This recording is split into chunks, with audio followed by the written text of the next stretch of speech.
Good morning. Fucking good morning. I guess I'm here again. Another week of savage sports. Let's talk sports all day.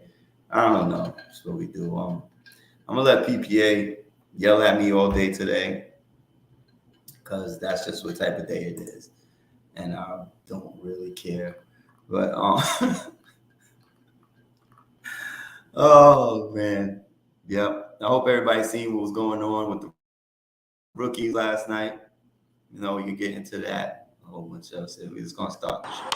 Ready or not, here I come. Where are you at? Oh! That's when you don't even care anymore. Playing hide and seek and I make it.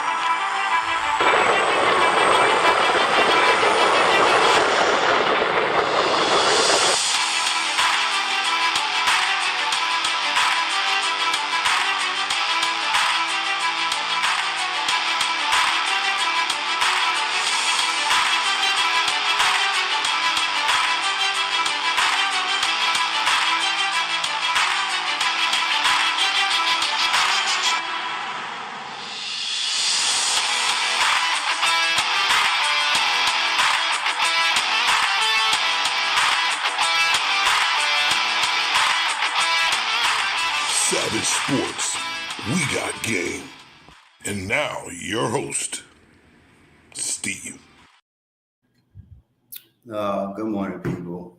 I'm a loop PPA in right now because he wants to yell at me. Because he always yells at me every time I don't like one of his stupid fighters. So I'm just going to put that out there.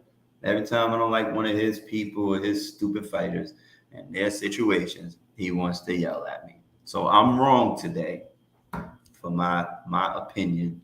So I'm going to let him yell at me. So coming to the show to scream at me is PPA. Good morning, sir. Steve, you make asshole. How you gonna start by saying that Teofimo Lopez did not have the best quality opponent for him coming into a new weight division, coming off of a loss where he was killing himself to make weight? I don't care what he was doing. We already talked about how they And you shouldn't kill talking themselves to make weight and win no, divisions. They should be Debbie Downer. Debbie Downer. Producer, I need you to get that bullshit off my screen today. Yeah, That's keep that man on there. You keep that man on there as a fan. No, fuck that shit. No, Steve, I was saying that Teofimo Lopez looked good at 140. We seen fighters step up in weight and didn't look too good, and it was their downfall. Even though it was the fact that they was killing themselves to make that they weight that they was in. When it's like that, and you losing weight and you going up in weight and you add those extra pounds on your body, because Teofimo Lopez was technically looking like a fucking middleweight coming into 135 pounds.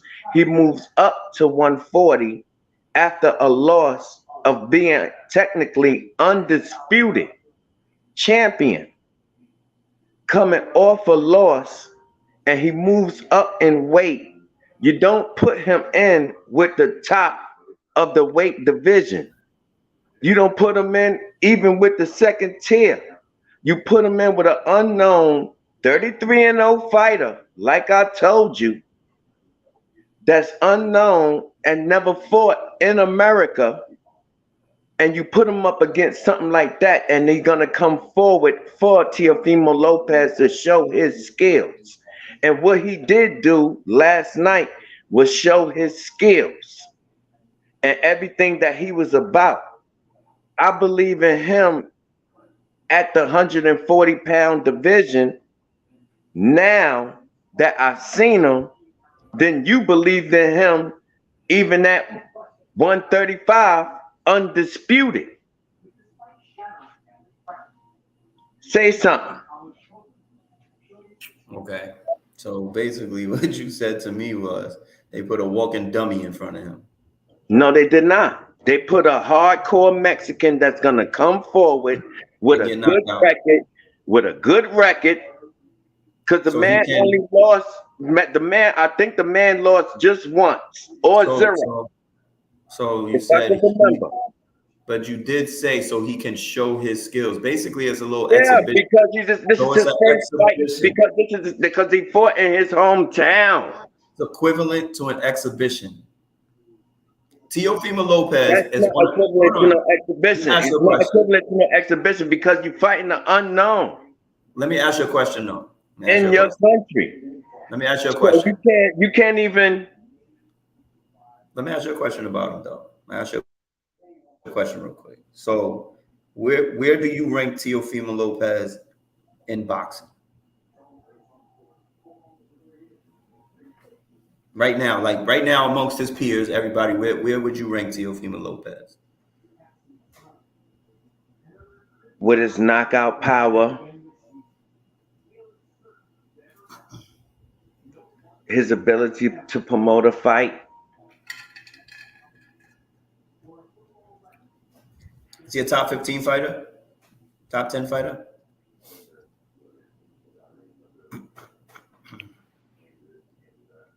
And today, Yeah, today, not all time, not all time. He don't make that list. Talking about in today's boxing world, things that's going on. Do you consider him in the upper echelon of fighters, yes, boxers? yes, Okay. Teofimo, yes. So to me, the reason why I'm down on it is because he just came off that loss at 135 to Cambosis. And then just because you step up, so you come off a loss, you don't even try to avenge your loss. That's number one. Number two, you move up in weight, and then you basically take a exhibition fight due to the fact that you moved up. But I think he should have took maybe a second tier fight. If you're considered the upper echelon, Earl Spence didn't come back and fight a bottom motherfucker after his accident, after his layoff. You just lost. That's all you did was lose and decided to go up and wait.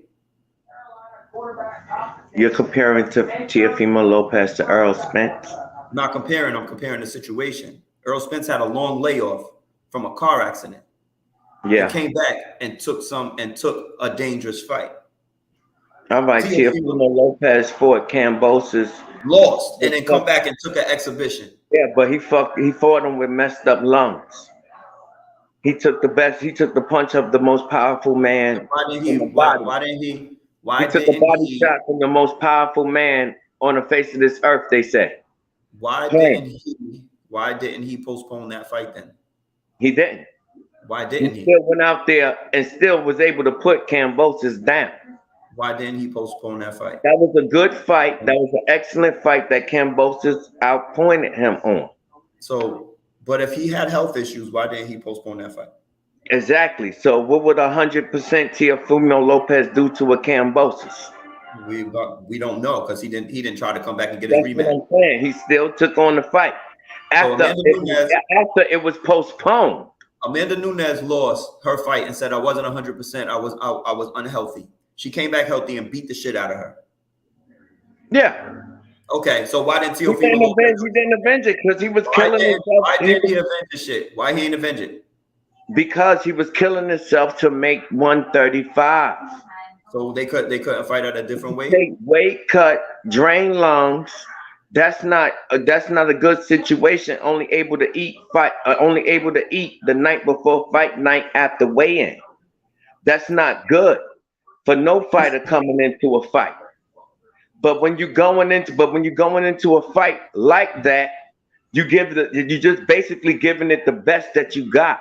And he got knocked down first round and still got back up and still was able to fight. And when you fight, and still went the whole 12. That's the point too, where you fail to realize. I'm giving you a boxing lesson here, Steve. Listen. You're giving me a boxing Going lesson. the rounds matter. And what I wanted to see from Teofimo Lopez, I wasn't looking for nothing. I wasn't looking for Teofimo to go crazy on this guy. I wanted to see if Teofimo Lopez upgraded on his boxing skills, which I seen last night. I wanted to see if his punching power matters, which I seen last night. Moving up in weight. You talking about Kambosos. Kambosos was only able to defend his title one time. He beat, don't forget, Teofimo Lopez beat the man that was the man, which was Lomachenko. I know. And no, and you can't even deny how one-sided that fight was, and that was just off intimidation. How Teofimo Lopez went in and won that fight. Okay, so what are we talking Teofimo about? Lopez is an exciting fighter. You can sell him. I didn't say he wasn't. When did I say that? But I don't like is I don't like his father as a trainer. That's what I don't like about Teofimo Lopez. I think he need a more. You ain't like Adrian Broner's father as a trainer or Sean Porter's father as a trainer either. No, Kenny Porter know his shit. You know, that dude, Matthew Stafford, Broner's trainer, he know his shit. But Teofimo Lopez's father, you know, I question that. You think he's too if you looked at when Teofimo Lopez went into his corner, I ain't gonna front. This fella, I just was seeing him online. He pointed it out. Paulie Malignaggi. He was like, yo, Teofimo Lopez Sr. told Teofimo, yo, you gotta go in there and you gotta knock him out. Teofimo looked at him like, yo, how? And went out there and just threw a whole barrage of punches and was able to get Kambosos down. Right, and got fucked up the rest of the fight. So when you say that, I want to give just a little bit more insight. So do you think that his father's too emotional because it's his son and he's not being he's being more of a father when he's training than being a trainer and not putting his being a father aside? Like, because we heard what Sean Porter's father said. Yo, he stunk. Like, my guy was not ready. You feel what I'm saying? That was being a trainer, not a father. You know what I'm saying? Yeah. But you also seen during camp his assistant training him more than Kenny Porter was. No, but I'm asking you. So you can argue it was not him implementing his DNA the way he was supposed to. The reason why Sean Porter wasn't as prepared as he needed to be. I'm talking about Sean Porter.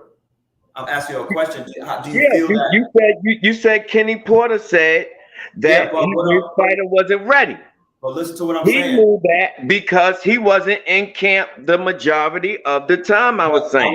Dude, I'm giving an example for the question I asked first. For the first question I asked was, do you feel that his father's not being a trainer and he's being more of a father? He's being too emotional.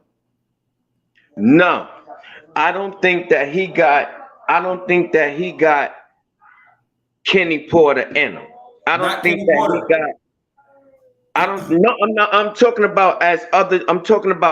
on just other trainers.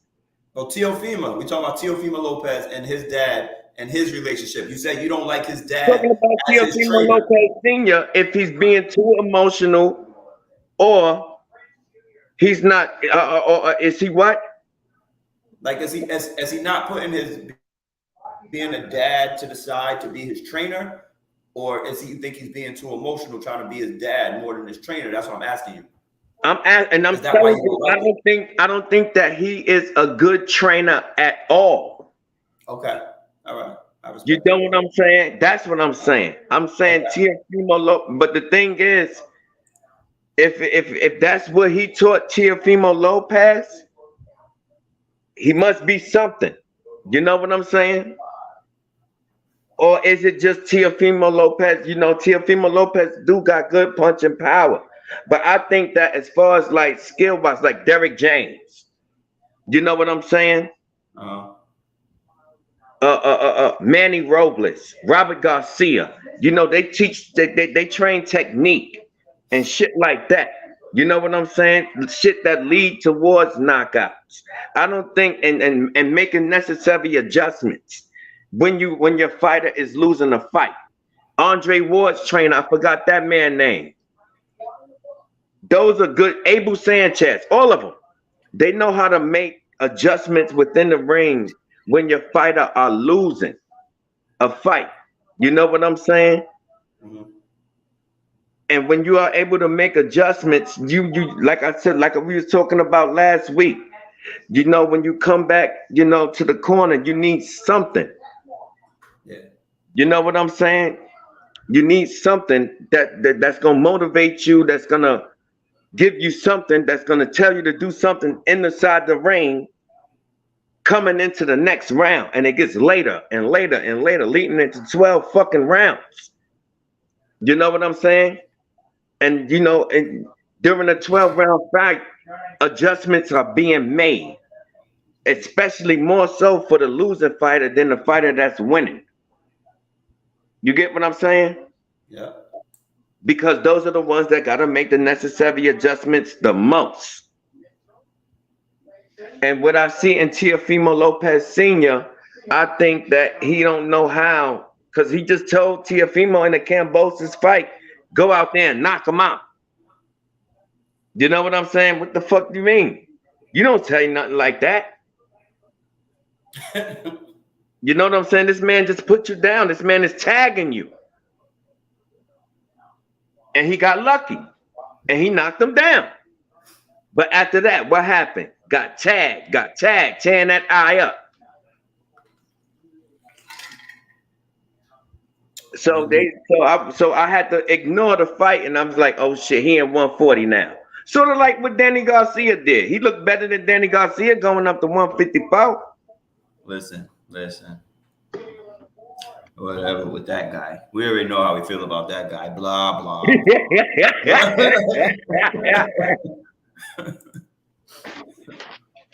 So, but whatever. The so sticking on boxing real quick. It looks like November 12th and November 19th in Vegas. Earl Spence, Terrence Crawford is about to get done. I'm hoping for that. I'm hoping for I'm that. hoping. I'm hoping Me for that. too. I'm Me hoping too. for that. More than But anything this year. That's the fight I'm hoping for. that's the only fight I'm hoping for. If that fight happened, oh my God. Oh my God. How many? How? This is I not a might push. question. I might push the. I might push the. I might push the extra button, order and record, and get the and pay for it and keep it. Yeah, for real, for real. What do Cause you I do? know for a fact, I know that fight, I'm gonna get an awesome, excellent fight.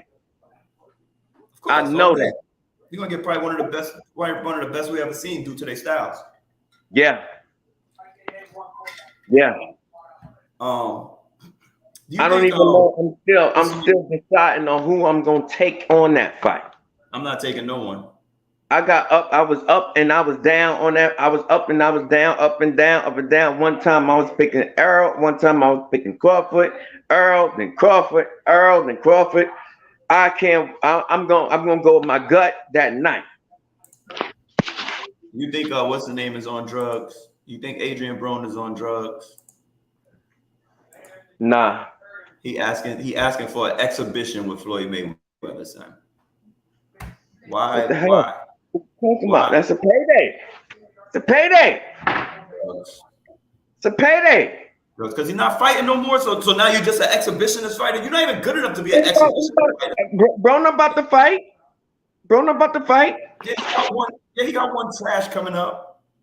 He want that. He want one fight, and he want an exhibition with Floyd next after this fight. Come on, man. Like I said, drugs. That's a payday. Stay off of drugs, people. It's not good for you. Think about the views that's gonna get. I want him to fight him in a real fight. He should have did it a long time ago. Yeah, but Floyd wasn't gonna give him no fight. But an exhibition. He would. Floyd's record. He could have if he wasn't losing to the likes of a fucking Maidana. What do you mean? Why you saying the fucking Maidana? Maidana was great. He don't even fucking fight no more. Nigga, two Floyd Mayweather checks to do that. I'm just saying. It'll get you fat and it'll make you ready chicken. If he didn't lose to him, he might have got a Floyd fight. You gotta be Anyway. They was never gonna promote an undefeated Adrian Broner and Floyd fight. Why not? They was never. It would have been good. If you really think about it, they was never gonna do that because Pacquiao was still fighting. Pacquiao was still fighting at that time too. Still, would have been good for the ratings. But anyways, let's get off of boxing and switch gears. How did you see Malik Willis and Kenny Pickett and Trey Lance? How do you feel about they debuts in the preseason? That Titans quarterback, what's his name? Malik Willis. Yeah.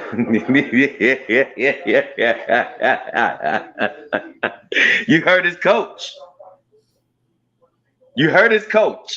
Tannehill might be out of a job. I'm not going. You can't base it off preseason. Don't do that. I'm just saying that coach was mad at that Willis fella for how he played. He wanted that man to throw the football more. But guess what? He didn't let that boy went out. That means that boy went out there and he ain't listen.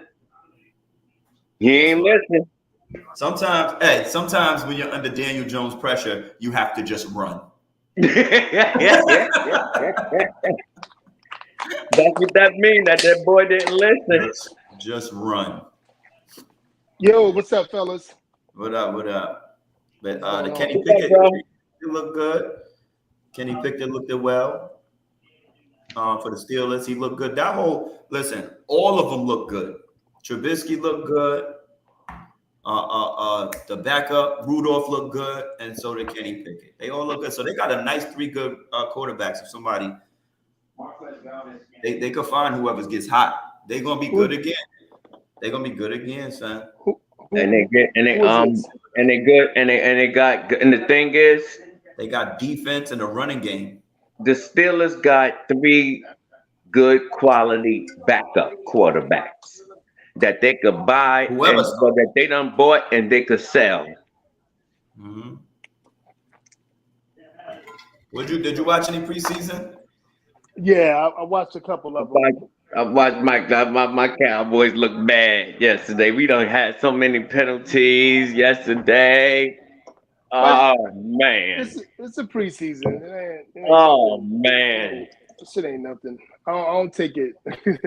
Take that off, man. Take that shit off. Take that shit off. Who did that? You were strong. Who did that? Who was it? Who did that? Who the mother? That was stupid. Don't do that. Well, yeah, I watched who I saw.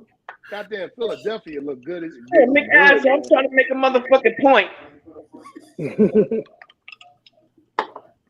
Philadelphia looked good. They scored in like 2 minutes. No. It felt like 2 minutes. Oh, and man. Everything. Who who else look good? But who else look good? Trey Lance looked good. Trey Lance looked well. Yeah, he did well. Yeah, Trey Lance looked good. His first series got a nice touchdown. But you see how, like right now, so they can't even shop. They can't shop Garoppolo right now. They still waiting for whatever deal they need. But here's the crazy part. So if you're not able to trade him and you're able to keep him for this season, you still got somebody that knows the system. If Trey Lance gets hurt, you still got somebody who took you to a Super Bowl, who took you to an NFC championship. Should have taken hell no, not if you're Jimmy. Not if you're Jimmy. I said if you're the 49ers, not if you're Jimmy. Playing. Not if you're Jimmy. They're not even going to play Jimmy. If you're the 49ers, but if Trey Lance get hurt, you still got Jimmy as a backup. Jimmy's not going to want to play. Listen, I don't blame him. I don't blame him if he doesn't. But I'm he just saying. He's not going to want to play. If you're the 49ers. Jimmy is keeping himself as fresh as possible for his next team. I'm not even going to give you that possibility of Jimmy G being a backup quarterback for Trey Lance. I don't think he have a choice. If something happens to Trey Lance, he don't have a choice. That boy, Jimmy G will sit out. He is sitting out till he is traded or picked up. Yeah. He will be released before that will happen. Who's their backup? I'm not a 49ers fan, so I haven't looked at who's I don't know. This is what I'm saying. This is why. This is what I'm saying. This is why. I think it's just him. You think it's just him and Jimmy G? Whoever the third is, like doesn't matter. That might be right. That's what it's looking like. I didn't ever hear about nobody else going in. When you get a chance. What up, Blazer They didn't pick up nobody in the draft or nothing. I don't even remember, son. Don't let me the line. Say what's that say?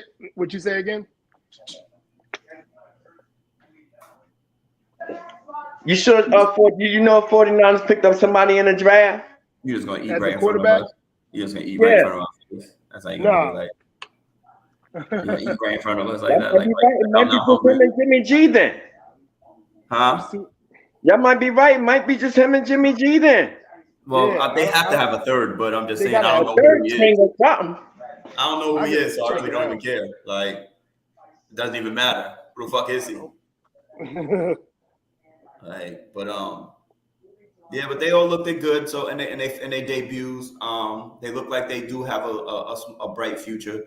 You know what I mean? So we're not struggling what everybody thought, kind of like the Zach Wilson, Daniel Jones, all these people were kind of trash coming in.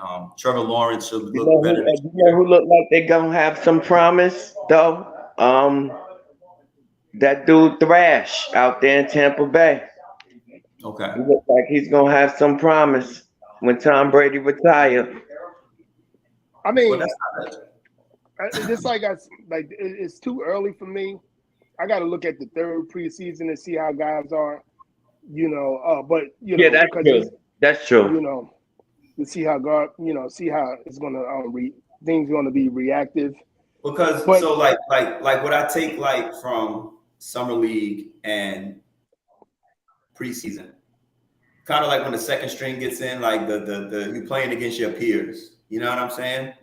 Right. Still playing against the people who try to prove themselves and the rookies and all of that stuff. So to me, it doesn't really that much. If you understand the plays, if you're what they seen in you, the reason why they drafted you, does that stand out? You know what I mean? If they say you got a strong arm, do you have a strong arm?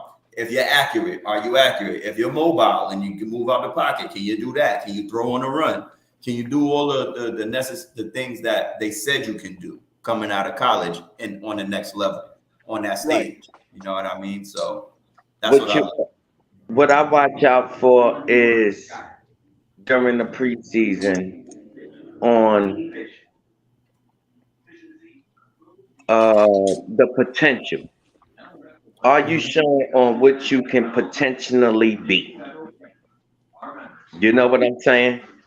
does that translate on the football field? Your potential. Yeah. Right. That's what I look at in the preseason. For more than one series. Yeah. Right. Yeah. Right. Yeah, they have a. So that goes back to Daniel Jones. Being that he's like the only person that's a starter that started the game in the preseason, yeah, I'm done. He did he needed to. He needed to go Steve. What you He mean needed to. He needed to. That's the bad part. You've been here 4 years and you need to? Yes, he do. Matt, yeah, he did. Jones needs start. No. Matt Steve Jones looking at it start. like it's a diss. Steve looking at it like it's a diss. It's horrible. No, it's reps for him. He's had 4 years. Oh my God. 4 different offensive coordinators. Come on. I don't care what it is anymore. You can't throw the ball, brother. No, he can't. Galloway can't catch. Galloway suck. We need to get rid of that dude immediately. Absolutely. We need to get rid of him immediately. Can't get open, can't separate, can't catch. I think he gave up when he got that $72 million contract. What's his name was 6'10", 60 yards. He did a hell of a job, if you ask me. And instead of a touchdown, when he threw it to Galloway on a fade pattern, it should have been a touchdown. But Galloway acting like he playing fucking flag football. Oh, hold on, that was horrible, Kai. Stop. No. He act like he playing flag football. All right, let me ask you a question. Now, you a football guy. Yeah. You coach, you do all of this stuff that more than me. So I'll defer to you right now. But when he threw that ball, you had 1 yard, right? Hold on, you had 1 yard, 1 or 2 yards to get a touchdown between the first down and the touchdown. Right? It wasn't a touchdown that he was throwing. And both was targets. Hit one in the numbers. One was in the numbers. He dropped it. That was Galloway. The one that he caught, allegedly. Dude, Daniel Jones threw it where he had to slide in like you were supposed to lead your receiver. It was 3 guys on him. He threw it to the point that he should have threw it to. It was 3 guys on him, and he threw it to that point where he should get it. This is not. Oh, he didn't. Oh Lord, do you want to play it back? He threw it so he fell on the floor. No. It was 3. It was. He fell on the floor, guys. It was 2 corners on him. Yeah, because it was the only way he get it, and he still hit him in the numbers. Okay, so what are you supposed to answer me a question? What are you supposed to do? What are you supposed to do for your receiver when you're a quarterback? Obviously, much different. You got to throw him open, and what the receiver got to do is got to get the ball. He got to get open. You said you got to throw him open, right? Yeah. Okay, that means leading your receiver. No, yes, absolutely. Right? Hold on. So knowing when to lead your receiver, right? So if you're in a slant pattern, do you throw the ball directly in somebody's numbers, or do you give them a little bit to reach out and make a move and run? That's a slant pattern. That's what I just said. Yeah, that's a slant pattern. Yeah. So do you give them a little bit here so they can catch and pull in and run? Or do you throw it right in their numbers on a slant pattern? You throw it right in their numbers in high school level. If you throw it in their numbers on a slant pattern, they don't move. You can't go nowhere. You have to lead him into the run. He's running this way. You can't throw it here. It's basically coming behind you. If you're on a slant, dude. If it comes here, you can't make no other moves. If the ball's out in front of you a little bit, you can catch it and keep in stride. Or you can reach out and grab it with your hand, pull it in and run and make a move. If you throw it right in the numbers, it stops you from making an athletic move after that. It's not in stride like that. Like, I don't know how perfect that it should be, but the thing is the fact of the matter is he hit him right in the numbers. The fact of the matter is he dropped the ball. I can't believe y'all talking about one good throw. I'm talking about a bad throw. Oh my God, he was 6'10" and he had about 5 or 6 good throws. Oh Lord, I just don't get it. How about him missing Saquon Barkley? How about him missing Saquon Barkley in the flat? How about him never looking? I know. How about him never looking? He got to be perfect. Outside. He got to be perfect with the first time having that same offense. Hold on. Let me ask you a question. I'm not looking at his he offense. He got to be perfect. I know what you're trying to look at it at. I'm looking at his quarterback play. I'm looking at him still not reading his first, second, and third progressions. I'm still looking at that. He's not even turning his head off of a target. When do you not? Why are you still staring down the same receiver, my guy? In your 4th year playing quarterback, why are you still staring down the same guy that you're throwing the ball to? Why haven't you looked across the field yet? I'm watching his eyes and his head movement. They should have. The fact what I'm talking about, they should have scored in the first series where it was 2 drops. 1 drop should have been a touchdown. And I'm looking at people that's like not really down with the Giants at all, and they kept on saying Galladay should have got that ball. He should have got the ball. It should have been a touchdown first series. Listen. Yes. That is true. It should have been a touchdown first series. That's true. And then that one where he should have got the first down, he hit him in the numbers. That's what I'm talking about. But he Galladay money. But he wasn't supposed to hit him in the numbers. That's what I'm talking about. A lot of the times, if you're watching, Daniel Jones is not playing the quarterback position well.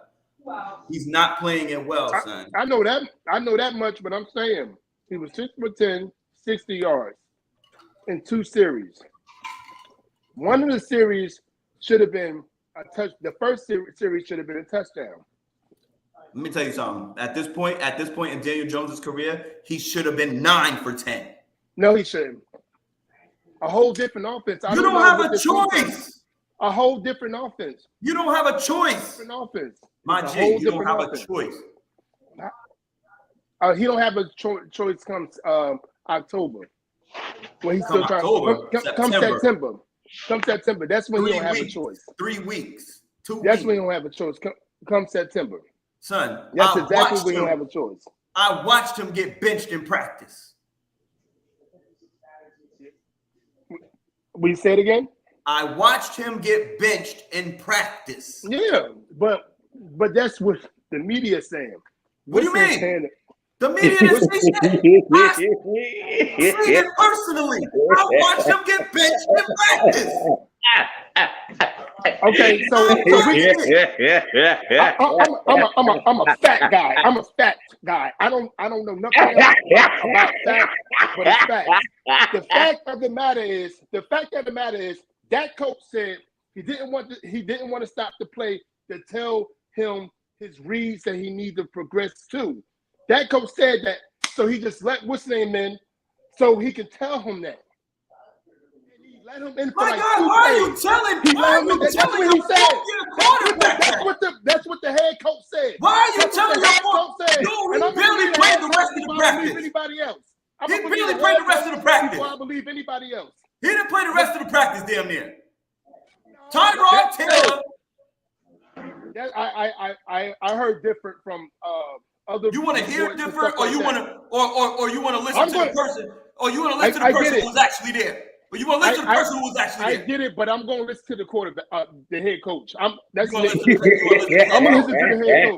head coach. When I watched Daniel Jones on the sideline for the whole practice, unapologetic now. Taylor take all the snaps with the that first team. Unapologetic. You got to listen from a coach's standpoint too, Steve. I watched the coach take his ass out. He said that shit for the media. He's spinning it for the media. I watched it. I'm not arguing about Daniel Jones not being top tier quarterback, not even second tier quarterback. I'm not arguing that fact, but he has so many wide receivers that let him down. Galladay, who the other, the tight end that left, the tight end that left, Mr. Drop Guy, the tight end that left. The only one that actually been consistent with him is Sterling. Sterling, the only one that has been consistent with him of catching the ball. All his receivers haven't been catching the ball. This is just a fact. I'm looking at it in the big picture.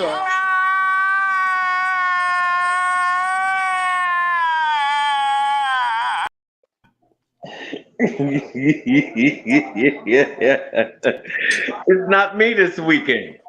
Somebody Oh got God, to this catch is the a ball. good Sunday for me. Somebody got to This catch the is a ball. damn good Sunday for me. So I was Somebody got to being that catch we the got ball. being that we got off topic a little bit. We got off topic a little bit. Somebody have to catch the ball.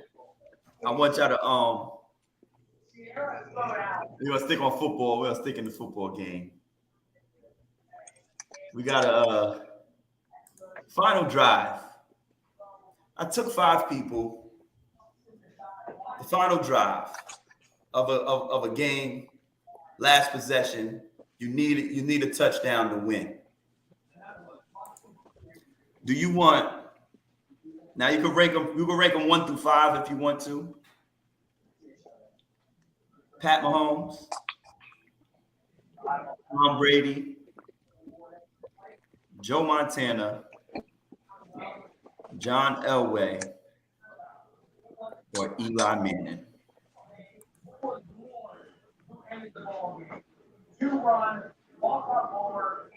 PPA, you first.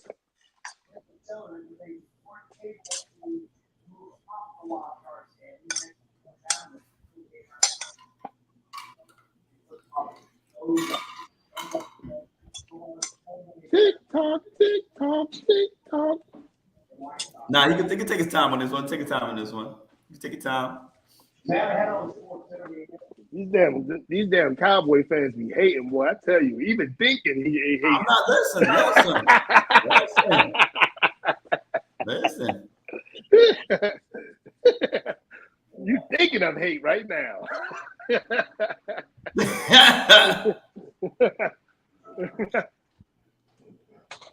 Thank you. I'm taking I'm sorry. Tom Brady, Nothing. Thank you. Patty Mahomes,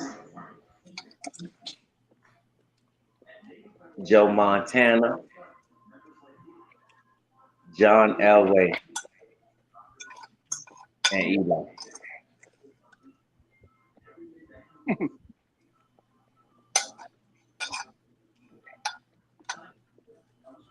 So that's how it goes.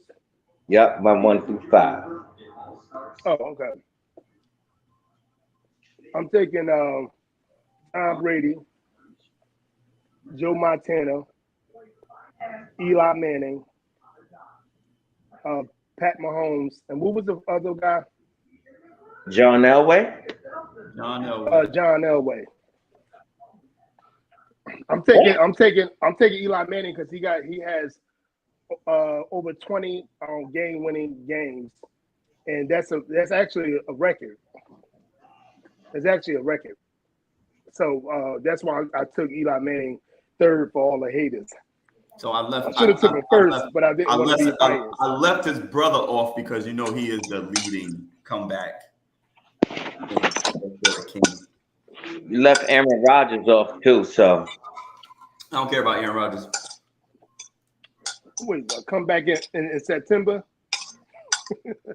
Like Aaron Rodgers doesn't even break pops. Hail Mary, Mr. Hail Mary. But he Mr. doesn't. Hail Mary.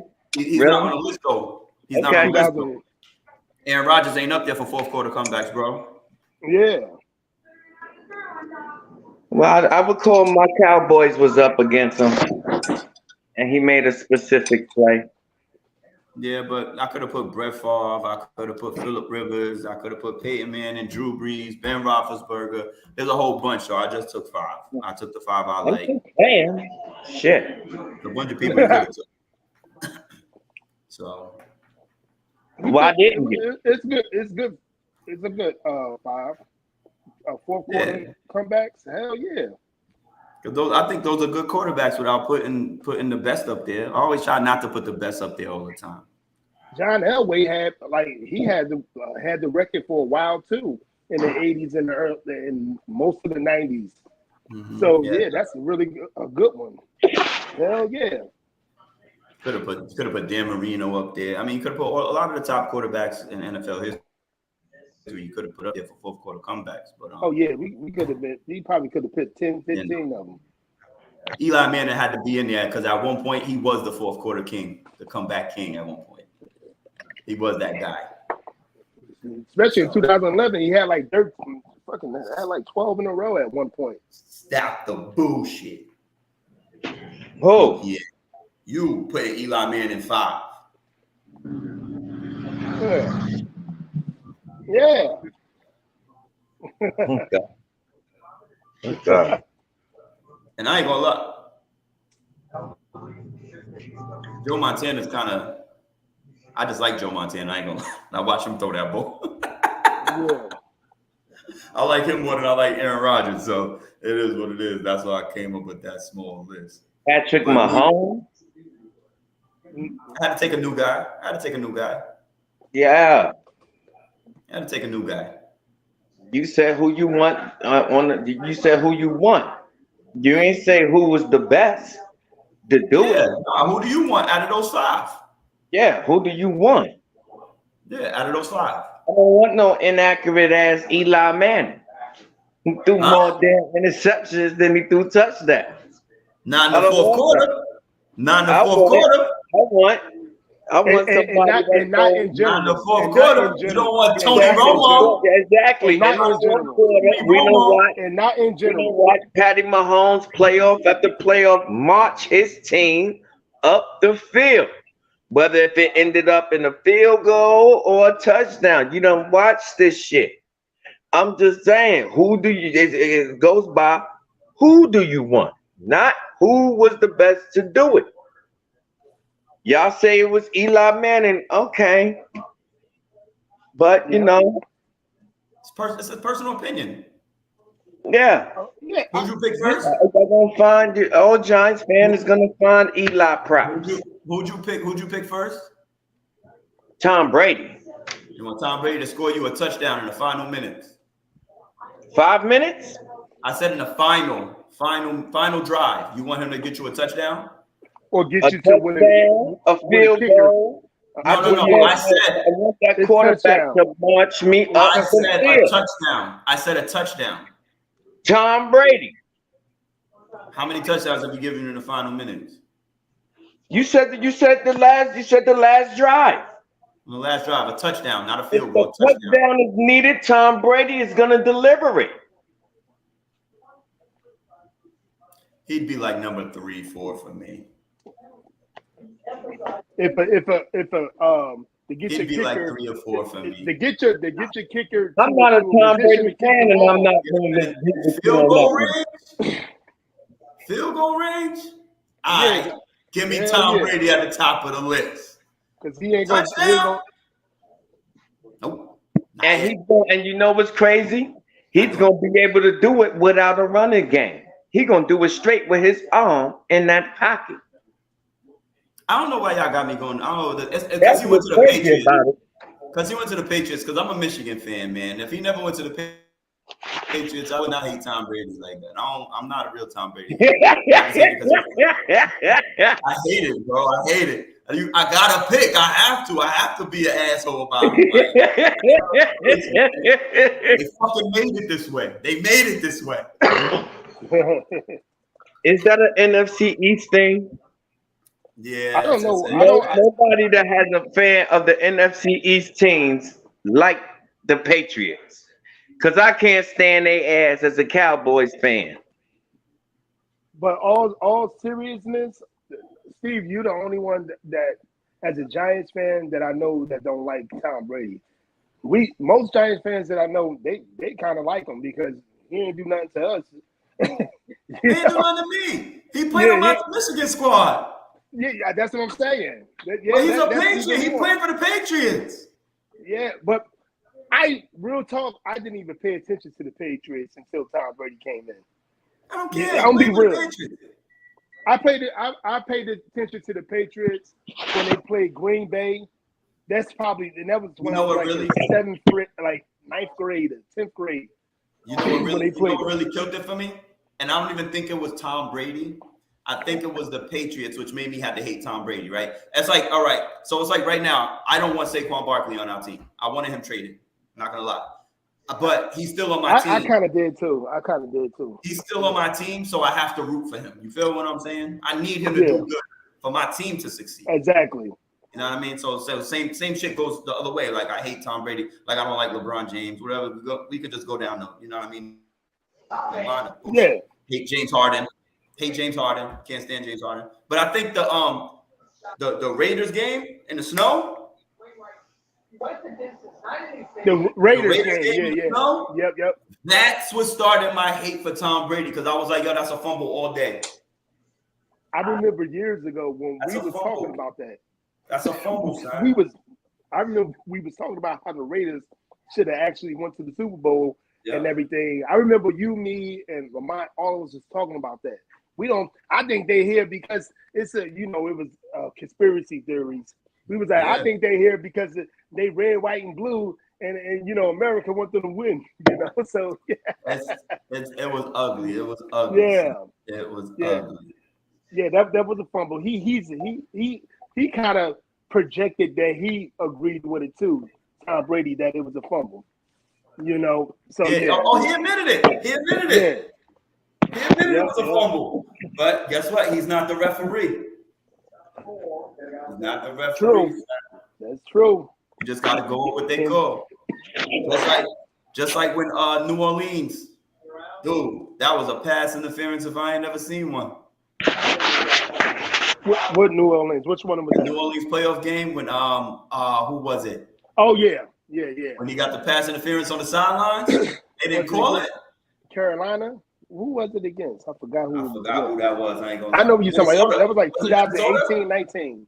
It was Minnesota. Yeah, it was yep. No, Minnesota. Was it Seattle? Yeah, it was Seattle because Minnesota beat them the year before with the amazing catch, whatever. Yeah. Fucking just. Yeah. Bad luck. I lost like 200 on that game right there because of that amazing catch. So yeah, I remember that game literally. So I'm gonna take a small break right now because I have to pee. Oh God. Then I'll come back and I'm gonna give y'all some time to think about this. So I'm gonna put this picture up for y'all real quick, and it gives y'all a moment to think about it. So I know y'all can see. You can see that 5 right there. Yep. Steph, Kobe, LeBron, Jordan, and Shaq. So my question to you guys, I'll get my answer first when I come back, is to build a 5, to put up a starting 5 that can possibly beat them. So shit. Find a 5 that can possibly beat that 5. So we're gonna take a halftime break and we'll go back and I'll get y'all answer.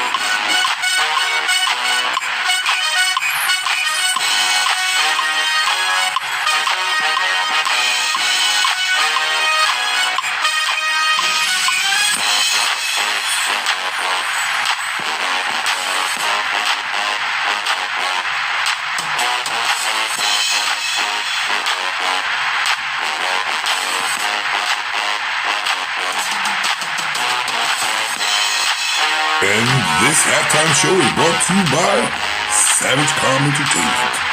Enjoy the show.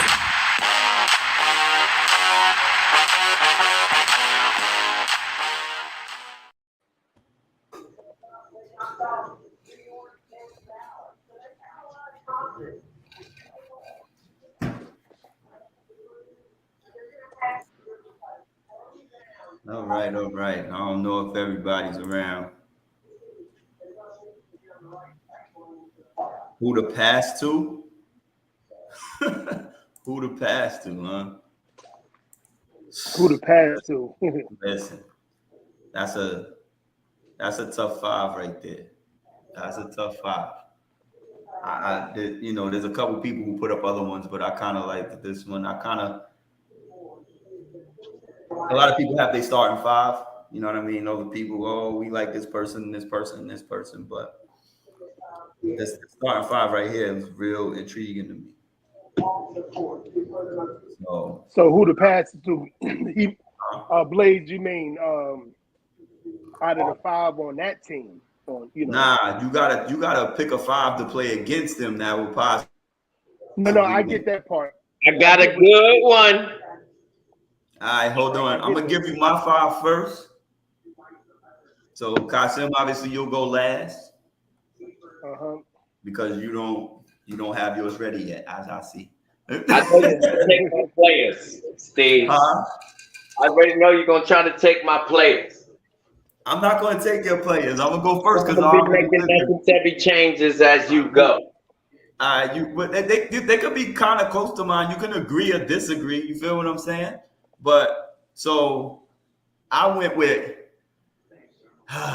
It's tough because those motherfuckers are so bad. Them some bad motherfuckers, boy. Whew. So I took the liberty. I took Penny Hardaway. I took Grant Hill.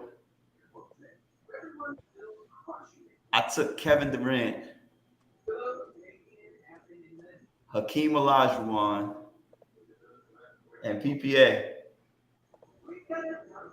PPA. I hear you. No, I'm gonna need to see your face. I'm gonna need to see your face. Yo. I took Kawhi Leonard. Oh my God!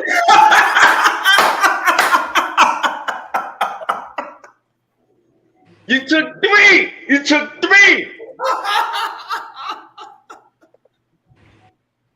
I told you. When I say unapologetic, I told you he was gonna take some of my players.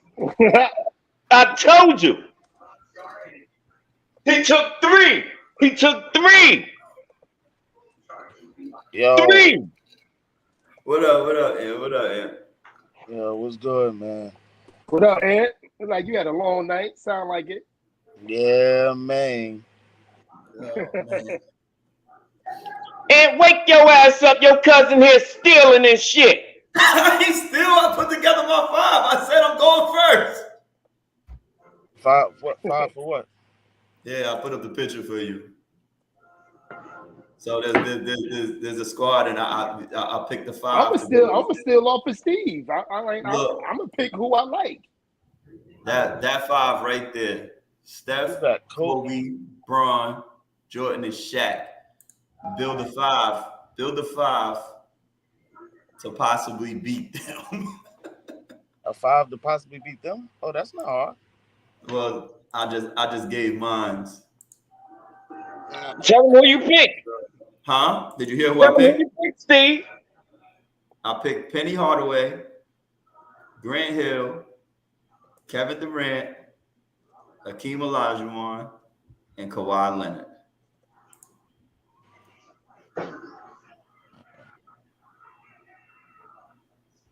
Yeah.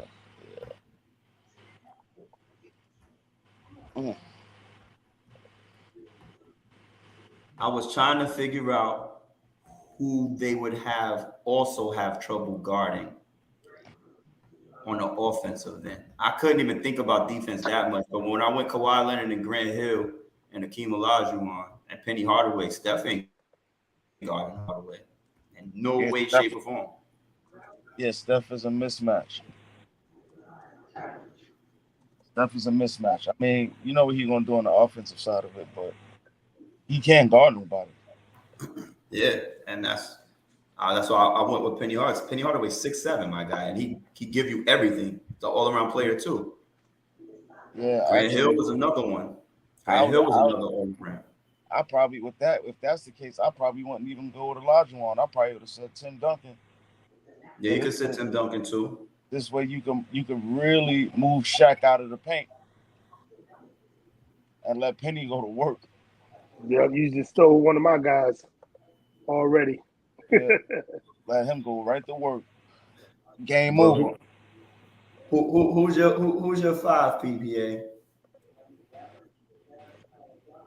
Hakeem Olajuwon, Kevin Durant, Kawhi Leonard, Ranger and Well, Actually, your uncle, your father from another father, whatever you want to call him. I chose Isaiah Thomas and I chose Larry Bird. Okay. All right. yeah, I like that. But shit, the other thing about that is, man,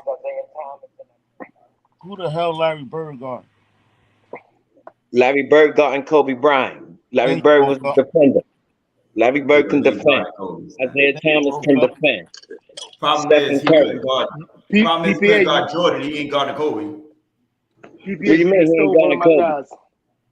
He Yeah, couldn't with guard that, Jordan. He ain't guarding Kobe. It's the with same that, What do you thing. mean? It with ain't that the It's the said, same same thing. thing. nah, Jordan Kobe number Bryant one. Why scored. it ain't? Kobe Bryant. Jordan number one.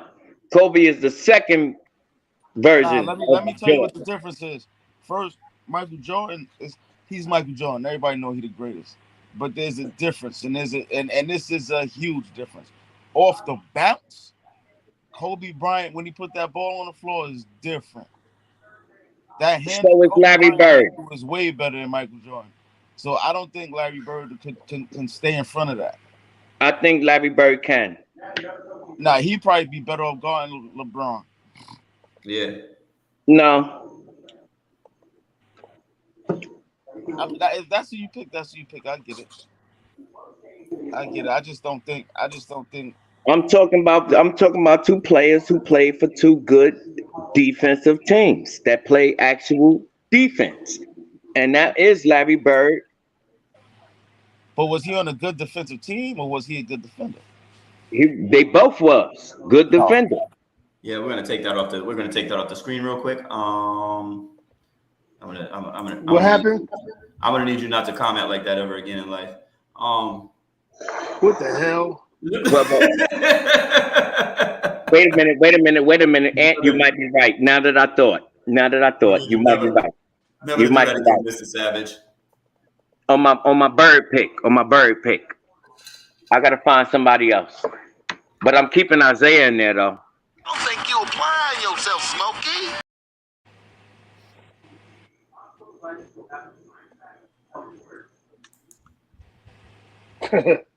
So who's next? Me, I guess. I'm going to pick go Isaiah ahead. Thomas.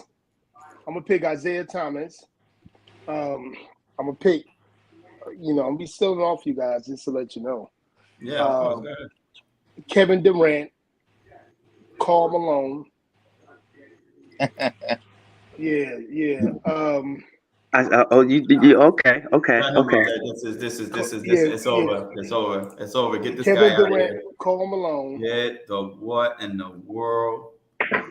Yeah. What? Karl Malone? Yeah. Silence. I mean, boy. Silence. Y'all killing me. Y'all killing me. Y'all killing me. Y'all killing me. Who the hell is Ooh-wee. who Karl Malone gonna guard, man? Oh my Lord. Oh my good. Did you? Oh my God. Who the Karl hell? Malone, son? Who the hell on that team? He gonna give you 35 points and he gonna guard somebody. How? Not Where? without John Stockton, he ain't. Oh, For real? God. Oh Lord. Yeah, they starting unapologetic. You see how they starting? Oh You my see how they God. do? Who's your pick? Karl Malone, most people that would tell you Karl Malone probably top 3 in power forwards ever. Huh? Most people would say. Why? Yes. No, Most people would say. Yes. But why? The second best power forward ever. Because he But could why? score. What? He could score. He could But score why? 30. He could score No, 30. we're not gonna do that. So you'll take He can Karl Malone over rebound. Charles Barkley? Hell yeah. Yeah. Y'all bugging. Y'all bugging. Yeah. Y'all I'm bugging. Hell yeah. I'm I would. finished. I'm Yeah, finished. yo, I The don't even know fuck why out I of here. tried to get In on, what man. I need to go aspect? back to sleep. After the what night I point? had, Where? I'm going back to What? sleep. Where? So where? I don't get it. Where, Karl dog? Malone did his Better thing than for Charles a guy. He was a pick and pop 15+ nigga. That's years. it. Oh shit. That's all he was. You see what they do? God. Unapologetic? Oh He ain't Lord. better See than how they Charles start? Barkley, man. I'm not going all right, let's finish your list. He- Finish your list. Okay, Finish your yeah, list. I think I have 4 guys. I said Isaiah Thomas. Yeah, you Karl stopped at Malone, that dumbass nigga. Go ahead. Isaiah Thomas, Kevin Durant, Karl Who else I said? Jesus Christ. Should be 0 after this. Kevin Durant, Karl Malone. Who else? Who else I got? Shoot. My center, I would have picked Shaq because he's my favorite center. But to go against Shaq, Greg Ostertag? You want to put Greg Ostertag in there? Wilt Chamberlain. I'm gonna put Wilt Chamberlain in there. And because I want bodies, I want people. I want them to battle. No, you don't even have to. I know who you want. Sean Bradley. You don't want to do the pretty stuff. No, I want Bradley. No, I want Karl Malone, probably the top 10 best basketball player that ever played the game. Yeah, top 5. Who? Yeah, I want that. Real deep ball players that I know, they will say Karl Malone all day. Nah, but then it's so Karl Malone ain't that he's a country bumpkin, he's this and that. He ain't really with the hip hop crowd. Karl Malone is what he did. You know what I'm saying? You know what I'm saying? Like he's an impossible burger. You know what I'm saying? We talk about his basketball game, bro. No, for the rest of that shit.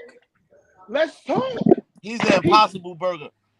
He's top. He was like one of the best in 15, 20 years of him playing ball. All right, except for his last year. Like this man was a dominant force. Karl Malone is a legend, man. We're not taking. It's just he's not better than Charles Barkley or Tim Duncan. So okay, I have a question. I don't think he's not better than Duncan, but he's better than Barkley. No, all right, let me ask you a question. He's way better than Barkley. He's a true power way better. Let me ask you a question. Way better than Barkley. Barkley ain't a true power forward. When you look at that list, right? Like you said, who's he guarding out there? He could guard LeBron. LeBron James. I'm done. I'm fucking done. LeBron James. I'm done, my nigga. What are you talking about? Nah, hell no. He can call LeBron. He can. Y'all smoking crack. No. LeBron and who else? Shaquille O'Neal. What? I ain't going that far. I ain't going that far on the Jelly. I ain't going that far. I ain't going that far. Is he slow? Is Karl Malone slow? Because I could have sworn. Yeah, he can't move. He can't move his feet with LeBron. I could have sworn what people were saying. LeBron James for many years is like he's like a 2.0 Karl Malone, but he has the same quickness. But do you know that up LeBron and down the court, 270 pounds? Do you know that LeBron was he's one of the fastest players in the NBA? Hell yeah, he could guard Shaquille O'Neal. You know LeBron is one of the fastest players. LeBron runs like he runs fast like damn receiver. You know that, right? LeBron is one of the fastest for what players. They said. Yeah, for what they said. But I'm telling you, what people used to say LeBron was for years. No, that's because of body type, my friend. For years. Not because of game. That's because of body type. Oh my God! That's because of body type. LeBron is what part of LeBron's game does it look like he's like a Karl Malone? What part? The defensively, he can guard 3-point line. Karl Malone. What part of LeBron? He can guard 1 through 4. He can guard 1 through 4. Who can guard 1 through 4? Oh my God. It's like y'all was lost for 15, 20 years of his career. Y'all was lost for 15, 20 years of his career. 15, 20 years of his career. Ain't got nobody nowhere. Oh my God. Are you freaking kidding me? If it wasn't for Michael Jordan, he had 2 or 3 fucking championships. Come on, baby. 2 or 3 championships. If it wasn't for Michael Jordan, only been there twice. 2 or 3 championships. So who else did he lose to get there? 2 or 3. He lost to everybody else. You want me to be specific? Barkley only went once. 2 championships. He had a King Olajuwon over there, champ. He had a King Olajuwon over there. 2 championships. He would have.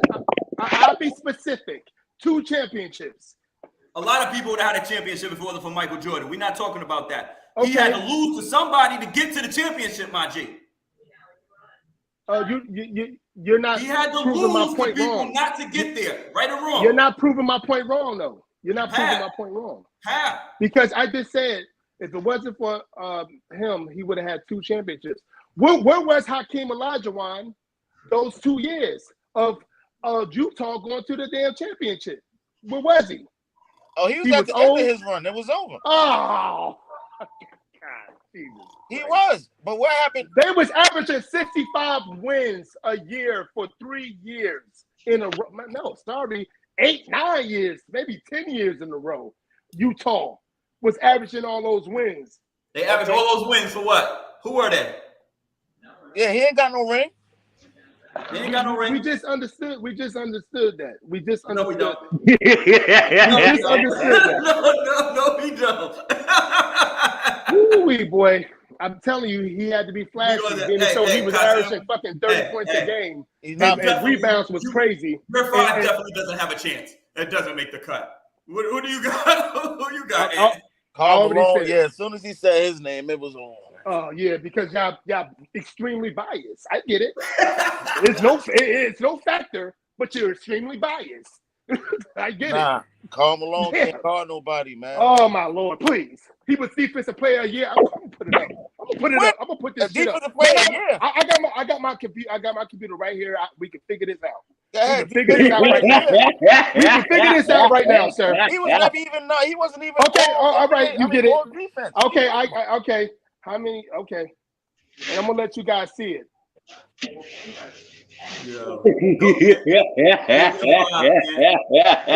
That's one thing about Google. You can look it up quick. Yeah, yo, go check that out. Yep.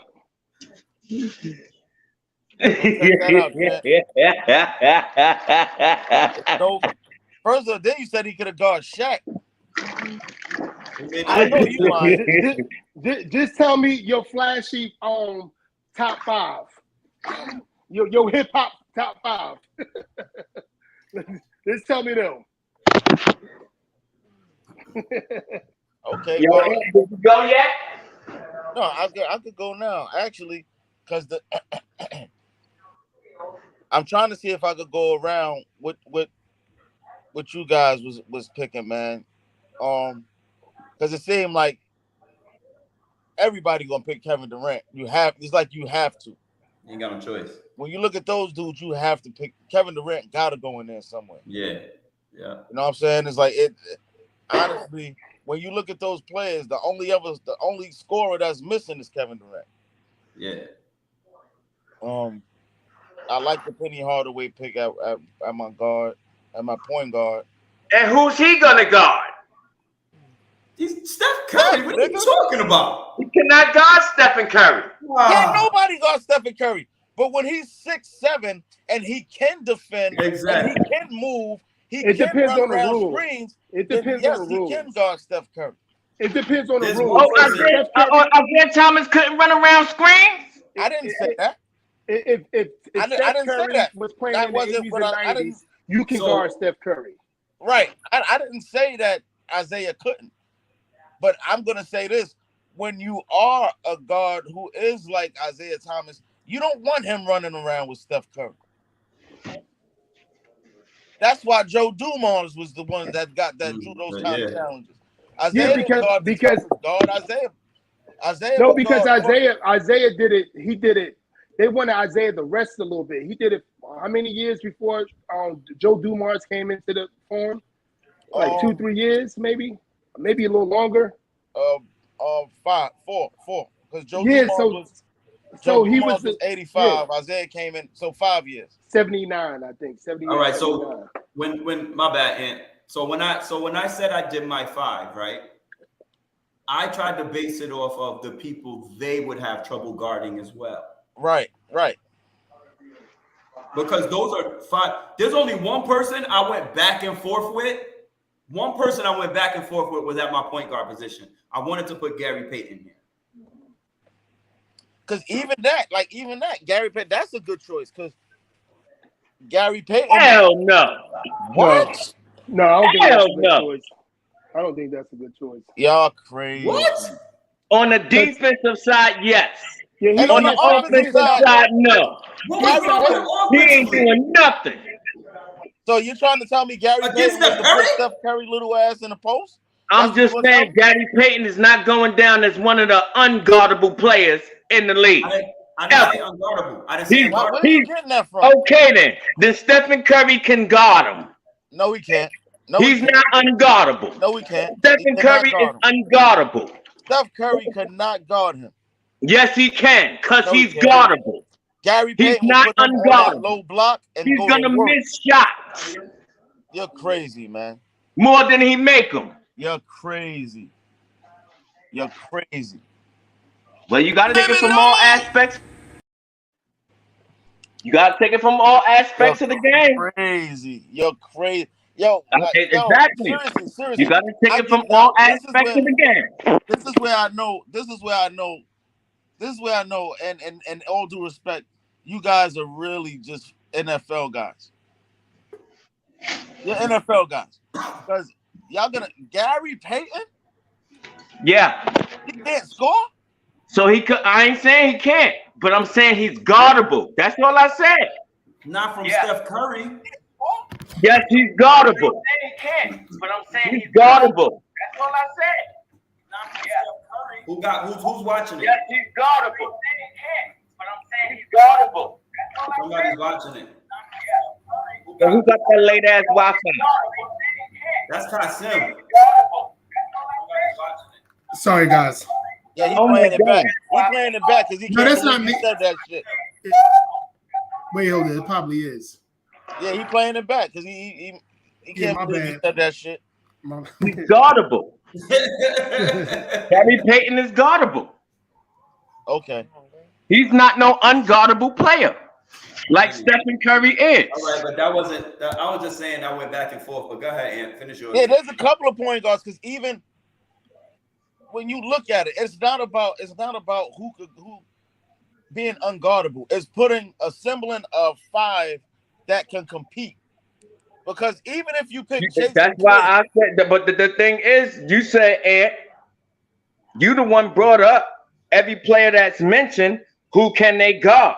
Right. So that's why I brought up. When you look at the grand scheme of things, who you got to bring up a player. So that's a bunch of players that's unguardable. No, that's not what it's about. It gotta be because if you're not setting that standard, all right. then everybody's guardable. Let me be clear. So I can compete with a Larry Bird, and I can compete because they bringing something to the table offensively too. If we went to the park, and I see a five on the floor, and I'm sitting there and I'm watching that five, I'm analyzing. Okay. And I'm picking my five for next. Right? And I'm looking, I'm like, okay, those players might be good that I'm watching, but here go a five that we could compete with, where we could take a look and say, you know what? This player might be a mismatch. That's like if I look, I'm like, okay, they got PPA over there. He's good. He's a good player. But I'm gonna just come down to ISO on him all day. Not and that's what I'm saying. To pick a five that can compete. Not saying, oh, this player just because this player can't guard. There's a when you mentioned Karl Malone, Larry Bird, they're slow on their feet. They're mismatches. But I can respect that y'all picking them because there's two sides of that court. You understand? But at the end of the day, don't tell me Gary Payton can't wear Steph Curry low ass out. No, he can't. He will put that man in the post. Not with Kevin Durant on his team. Huh? Not with Kevin Durant on his team. Why not? Kevin Durant ain't going down there. Can't. Okay. I'm going by unapologetics list. Go by your own, man. Go by yours. Go by yours, the one with Larry Bird. No PPA. No, mine didn't include Gary. Mine didn't include Gary Payton. Mine included Isaiah Thomas and Larry Bird. Okay, hold on. Let me be clear. I said I went back and forth with Gary Payton and Anthony Hardaway. That's it. But finish your list, Ant. So it's okay. Now, just because he said it, I'm staying with Gary Payton. I'm gonna go with Gary Payton because he said it. Shit. Because he said it, I'm gonna go with Gary Payton. Kevin Durant, Tim Duncan. Now here's where it gets tricky because, oh Lord, man, that Kobe Bryant, Michael Jordan shit. That's the bad part. You act like it was easy earlier. That Kobe Bryant, Michael Jordan shit. Hey, Ant, you was like, "Oh, that's easy." When you No, I didn't know. When I first seen that, list, I looked real fast. Yeah. I'm starting to think about that because now that means Kevin Durant. All right. So this is what I would do it like this. Then let me go this way. Gary Payton for Steph Curry. Yeah. I would pick Tim Duncan for Shaq. Kevin Durant for LeBron. It's almost damn near impossible. Now I gotta say like a Dwayne Wade. I have to. That's interesting. And then That's interesting. And then in that juncture, Kawhi Leonard. If they playing with skirts. Kawhi Leonard. Oh. Alphabet people, we didn't. We didn't say that. I can't because I love Dwayne Wade. Said it. Alphabet people, we sorry. No, I ain't say nothing about. I said. Hold on. I got sidetracked real quick. What happened? Alphabet people. I said Dwayne Wade. He said, what happened? If they Dwayne Wade. My bad. Yeah, you know it. Oh shit! Sorry. Oh shit! Oh god! Oh shit! We're not taking shots, Alphabet people. If they playing with Louis Vuitton dresses. Let me see. Word. Yo, you stupid. I ain't you gonna get us. Yo, you gonna get us canceled. So I ain't say nothing about nobody else. I'm talking about only two people that I had a real problem with. Honestly, the only two people I had a real problem with Mike and Kobe, and that's why I chose Grant Hill. Dwayne Wade and probably Kawhi Leonard is the way to go. That's why I chose Grant Hill. You ain't gonna find nobody else that can go offense for defense with those two. You're not. But those two players, Dwayne Wade and Kawhi Leonard, can compete. They can definitely compete. And here's my ill part, right? Because I went matchup by matchup too, right? Yeah. But I took Penny on Steph. I took Grant Hill on Kobe, Kawhi on James, Kevin Durant on Jordan, and obviously a team on Shaq. And y'all forgetting them. When y'all look at Steph, look at that team again, and you look at Steph Curry. You know what Steph Curry's real strength to that team is? Coming off screens. Who the fuck is setting the screen? No one. None of those dudes are setting screens. No one. They standing there clapping their hands looking for the ball. All of them. And Shaq gonna be like, yo, barbecue chicken. Kobe gonna be like, I wasn't passing you the ball before, and I ain't passing it now.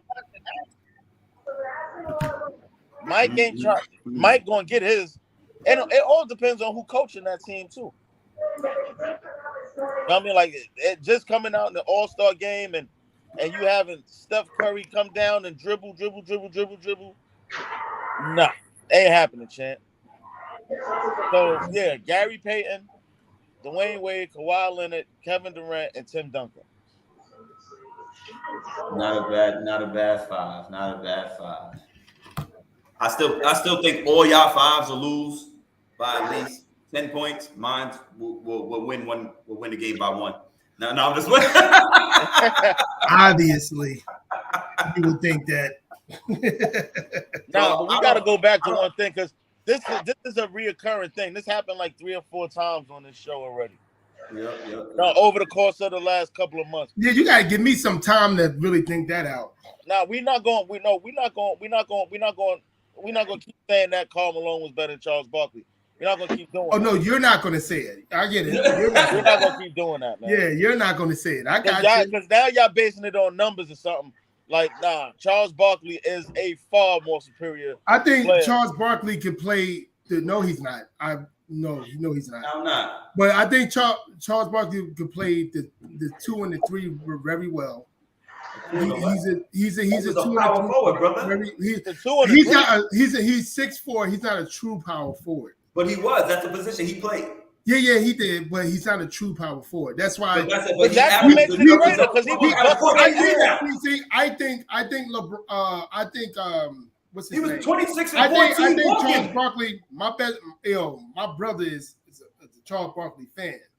If he was over here, he'd be agreeing with you guys because he's a super fan. But I think Charles Barkley, he kind of remind me of he was a Swiss knife and can give you 25, 30 points a game. But he couldn't play like athletic big men like a Tim Duncan, like a Akeem Olajuwon, like a Karl Malone. Who else? He couldn't play like those type of guys, like a athletic big man, a true power forward center. He couldn't play that guy. But if he was a guy, Charles Barkley didn't go on the post. Yeah, he went on the post, but he couldn't play a big man. He couldn't play a Charles Barkley wasn't posting big and dunking man, on a people. true athletic big man. Ask Karl Malone that. Why? Well, against Karl Malone put up 30 points. Yeah, against Phoenix, he put up 30 points, like 35, 40 points all the time. Ooh. Yeah, again, I'm here. Ooh. Who are we talking about? Hell no.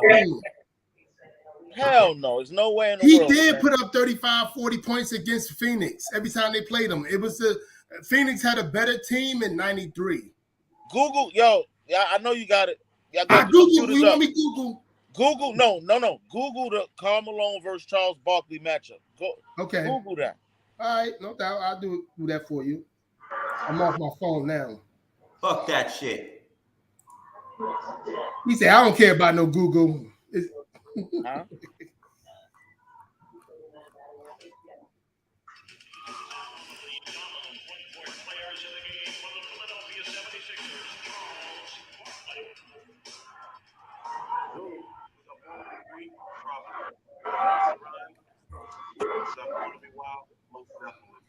I'm a bad dog.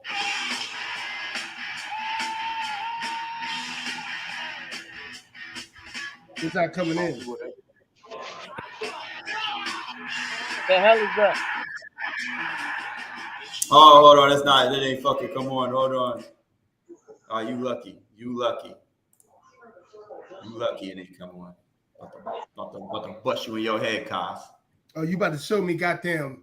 You was about to get that work. Hey, if you use my my stats in high school, my highlight tape, I would look better than probably Emmitt Smith. So yeah, it doesn't matter. No matter. You wasn't getting no high school. You said cowboy, huh? You had to say cowboy, huh? I didn't mean it like that. I was an Emmitt Smith fan when I was in high school. I was an Emmitt Smith fan when I was in high school. I ain't mean it like that. Speaking of that, y'all some college fans out here, right? Y'all watched a lot of people. Y'all watched a few people in college. Yeah, so I got college football coming up. We can do college football because I got college football on here, guys. I got college football because of people like Why y'all talking college football? Alabama's winning it again. Damn it. I ain't talking about that. Did they win it last year? You're not talking about college football. Did they win it last year? I got a love and hate to date it. I got love and hate to date it. I got college for two of them. I got a basketball and a football. Which one y'all want first? Wait, do the basketball. Talk about Trey Lance already? Yeah, we already did Trey Lance. Okay. We talked about Trey Lance. We talked about Kenny Pickett and Malik Willis. You talked about Zach Wilson. We ain't talking about Zach Wilson. He is out for 2 to 4 weeks with a meniscus tear. Oh, God. Good with him. Yeah.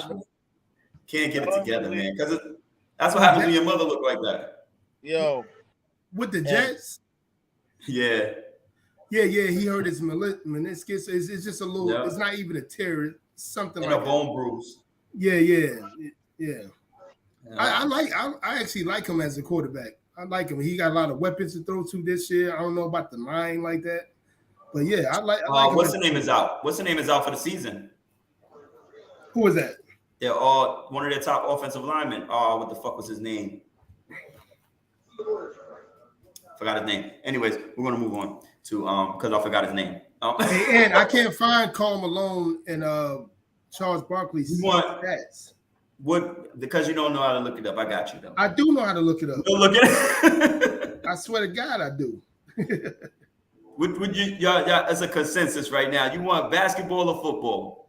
Let's do basketball first, and and then football because it's football. Basketball. Yeah, let's do basketball first. And fall asleep, nigga. PPA. Basketball. Basketball. All right. We do basketball. So I took a couple duos that kind of y'all must have forgot range, and put them together. So love, hate, or date.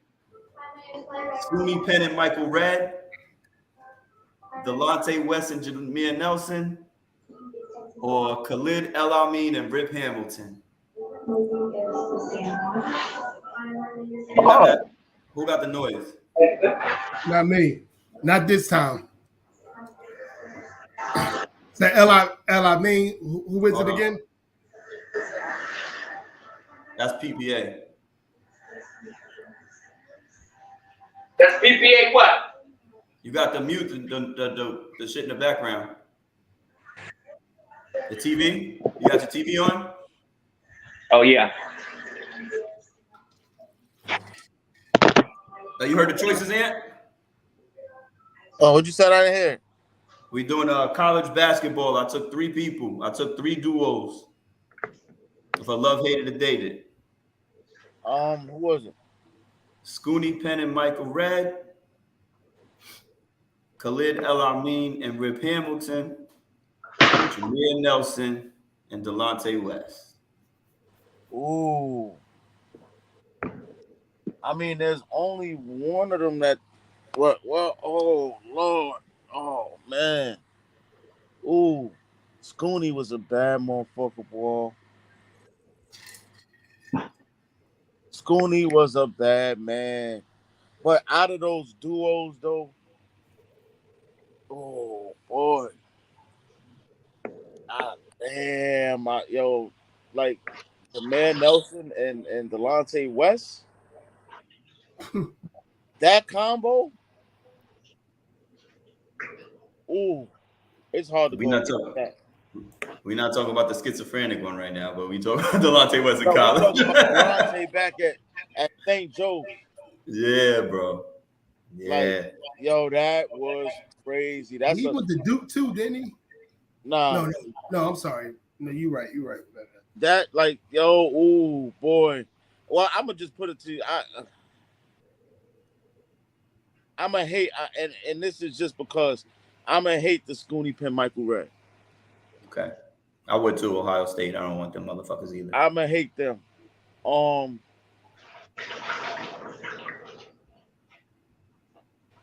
Gotta love El Amin and Rip Hamilton. Gotta. And I would and gotta date Jameer and Delonte. Because that El Amin Rip Hamilton combo, I remember that shit. People forget how good El Amin was in UConn. Yeah. That little fat motherfucker, man. He could play. Yeah, that man was crazy. He was a nightmare. Oh, El Amin? Yeah, he was a nightmare. Yeah. I met him when I went on the recruit at UConn. Yeah, he's a cool cat too. Yeah. My God bless my coach back in the days used to bring him out. He used to bring El Amin out. Mm-hmm. Like I never got a chance to play against him. I don't think I wanted that matchup anyway. Yeah, It would have been fun, but I wouldn't have liked it too much. But I would love the Rip Hamilton, Elamine, date Jameer Nelson, Delonte, and I'ma hate Scooney and Michael Redd. Okay. Only because Ohio State That was tough, yo. Them boys was bad, son. Yeah, they was, Yo, man. Michael Redd used to kill us, son. Yeah, that's Ohio, right? Yeah, Ohio State. Yeah. He was the problem. Him and Scooney, Jesus Christ. Hated them motherfuckers, bro. Hated them. But honestly, shit, Jameer and Delonte, I think they led the nation in scoring. Yeah, they was on their shit. Woo, they was on their shit. They was that was tough. That was tough. I was literally watching them guys. That's when I was really, really, really into like the whole scope of college basketball. And shit. that's the only two that actually that's the only two that actually played in the NBA and was pretty. They had some runs when they were pretty accomplished. Jameer Nelson with the whole Orlando Magic, Dallas Mavericks. He had a nice run. And Delonte West Jameer Nelson was nice until he became LeBron's stepfather. He was a problem. You see what happened? And they put something in his drink and sat him outside under the. Yep, word. That's that power. He did go crazy out the blue. Yo, they put that needle in his neck. Yeah. hey, just like I want to bring woke up with no house, no car, no nothing, no nothing. I don't want to bring up Dwayne Wade baby mama, just like her too. She went crazy out of the blue. you know. What you got unapologetic? What you got? All right. I'm gonna hate Devontae West and who the guy? Yeah, Jameer Nelson. Oh, I'm sorry. I'm a liar. I'm gonna love Devontae West and Jameer Nelson because I had the opportunity to go to Philly a couple of times on my road days to go see St. Joe's play 3 times. Phenomenal. They both of them I think Devontae West maybe 6'2". They both small. Nelson 6 foot.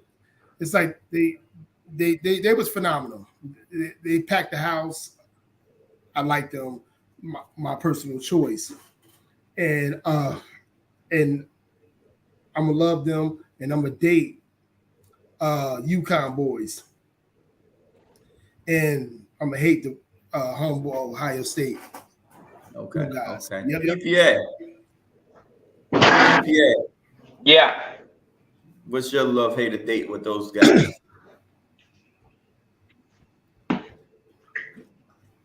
Not for nothing. I'm gonna love that. Of course, Khalid Elamine, Rip Hamilton. Mm-hmm. I'm gonna date them Ohio State boys. Red. I know they was nice though. They was good, son. They was good, son. I don't think there's a bad choice here. Can't even deny them, son. Fucking awesome choices.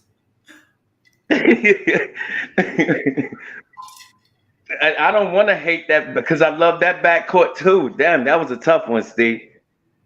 Yeah, that was a fucking tough one. I don't want to hate Jameer Nelson and Delonte West. Nah, they were some bad motherfuckers awesome. too. It was fucking awesome to watch they sell. Fucking A. That backcourt was awesome. Yep.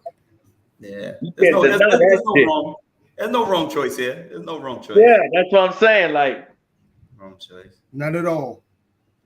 But you gotta pick them. You feel me? Yeah, that's why I said I hated to do it. No, I mean Scooney and Michael Redd. I hate to do it, but I had to hate them. But you remember how nice they was though, Ant. Yeah. Oh yes, sir. God. Son. I said yo, it was always mind-boggling to me how Scooney Penn didn't get wasn't like he didn't maintain an NBA. I just I just don't get it.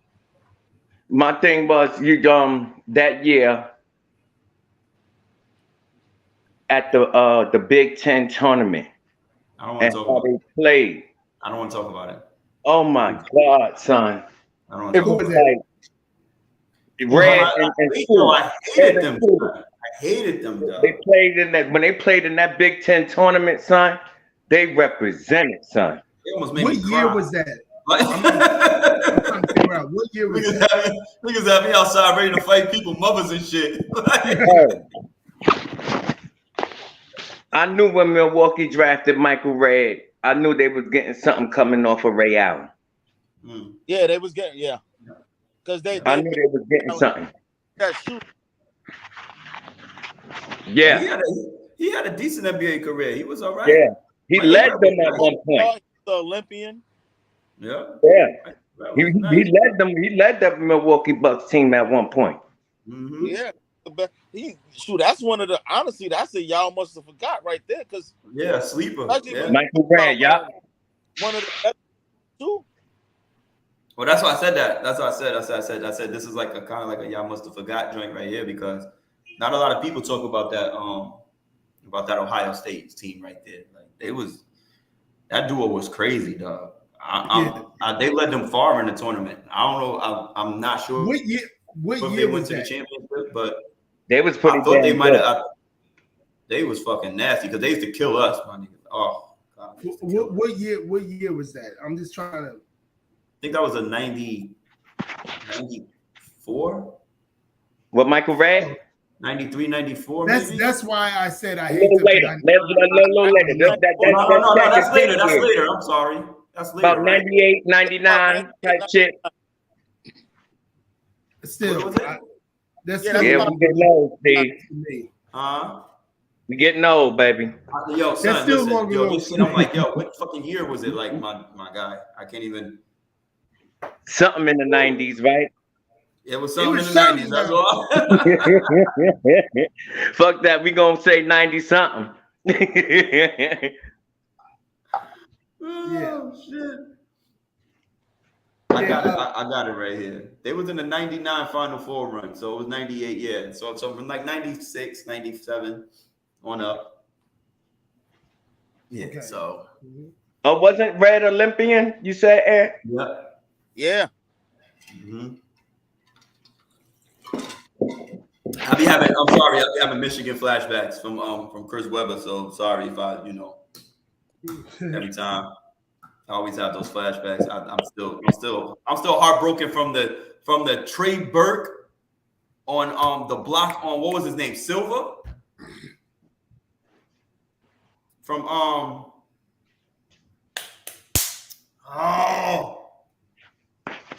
Peyton Silva.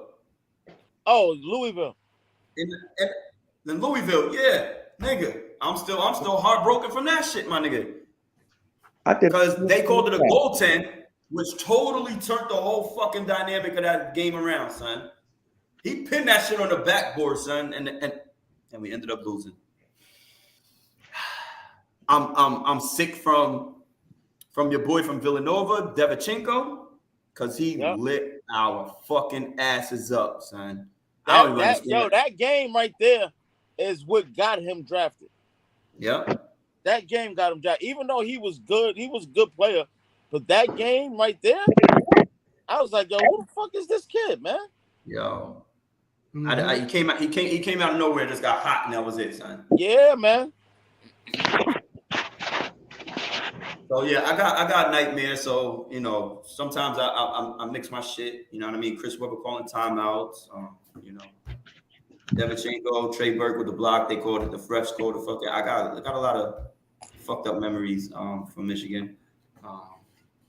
Yeah. So I don't know what years coincide with whatever. They're all bad to me. So, anyways, fuck that. We're gonna hit the football real quick. Okay. And I'm talking college. Oh yeah, we forgot to ask Ant. That's Ant team. Ant. Oh. Who is your third string quarterback? Oh yeah. Oh, I actually found out who it was. Oh, you ain't say nothing. You ain't say Huh? nothing. You ain't say Nah, nothing. I don't even know the kid. Is Nate Sudfeld a 6th-round draft Okay. pick from 2017? Yo, just shut up. You know who Nate Sudfeld is? He's the motherfucker that they put in for Philly to take that game. Yeah. Come on, man. Yep. I know who he Anyways, is. we're going to college football, and I took the liberty of these exciting players. And when I mean exciting, there wasn't too many like them in college. And there was one I could have put in there because is a Michigan guy. He was a quarterback, but I left him out. God But damn good job. I took Barry Sanders, Lamar Jackson, and Reggie Bush. For what? In college? Best college In player? college. Who that's was going to be easy. love, hate, or date the most exciting player? You guys let the football guy go for last. I'll let you go last.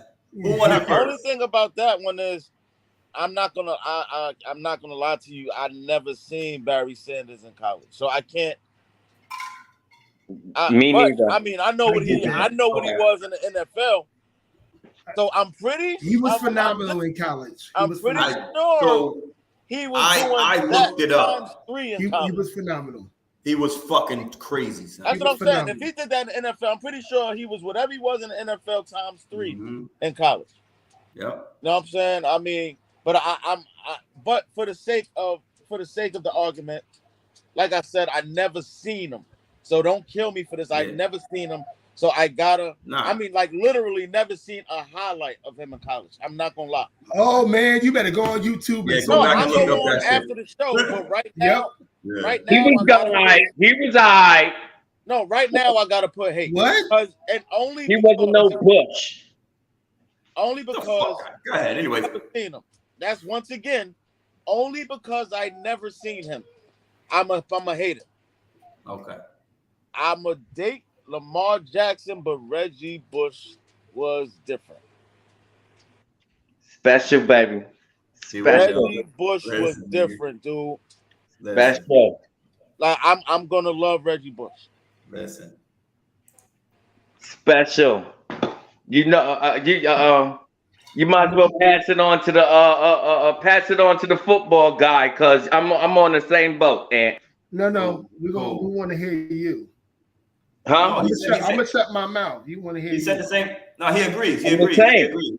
I'm the same. Oh, okay. I'm the same. Yes. So come on, football guy. Let's get it. Let's motherfucking get it.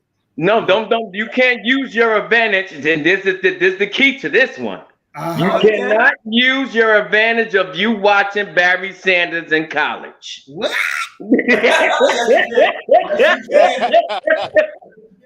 You can't use it. No, I was. You gotta go straight when he game. was in college, I was like fucking 4, 5, 6 years old, 6, 7 years old. Yeah, but you say you seen him. You was watching. Yeah. Okay then. So you can't use that advantage. Okay. Straight game, college game. Straight college game, without a doubt. So when you said to yourself, "Wow, what the hell is this guy doing playing college football right now?" That's how I'm going to think of it. Y'all going to be surprised by this. But Reggie Bush was the greatest college player I ever saw in my life. Yeah. I'm not going to argue that because Yeah. He was the greatest college player I ever saw in my life because of this. It was given into the receiving yards. He did it on a punt. He made plays all over the freaking field. Right. He did it running the ball. He did it receiving the ball. He did it on a punt return, kickoff returns when he was a freshman. He was spectacular. Right. Most guys that know college football would say you got to be a damn fool because it's just like a LeBron James, Michael Jordan type of thing. you know, like they'd be like, nah, because I saw Barry Sanders do it first. He the guy. You know what I'm saying? So, but me, no, I saw Barry Sanders in highlights when my coaches showed me all the time in high school. He was phenomenal. The best running complete, the best, not complete, the best running back to ever go on the field. So that's why I'm going to date him. The best running back to ever go on the field, football field. You going to hate Lamar? But I'm going to hate Lamar. Because Lamar, he was good, but his conference, Right. ACC. I can agree with that. Yeah. I can agree with that. Yeah. Yeah, ACC was bad, and Lamar actually did it for a good year. And he had a productive sophomore year, but he was up for Heisman 2 years in a row. Yeah. He won the Heisman one of those years. Yeah, one of those years. Yeah, absolutely. But actually, the knock on him is the one we still have, is the one that they still having about him today. It's his accuracy throwing the football. Right. Yeah. So, that's my thing. So he's must-see TV. He's must-see TV, though. But Reggie Bush was must-see TV. Yeah. Reggie Bush was the Michael Jordan of college football got good. And he was 4-0. Honestly, Reggie Bush. Love Reggie Bush. Yeah. There you go. Yeah. Reggie for the Bush first time ever. So yeah, we finally got everybody's on the same page for the first time. I kind of figured that might have happened because Reggie Bush was so successful. You all seen that motherfucker, boy. So just because, man, you know, we gotta let's watch it. Let's probably watch a little bit and see what he doing. See if it works this time. Y'all can see that? I showed my 3-year-old son Reggie Bush highlight tapes. Can you see it? Once a month. Yeah. Yeah, I can see it. That nigga was phenomenal, boy. Oh wait, yeah. Hey, fair use. This is fair use, y'all. Fair use. It's not showing now.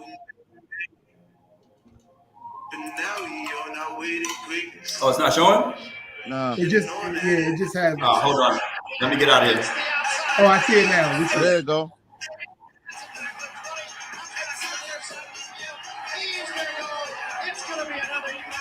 It's like he was a man amongst boys.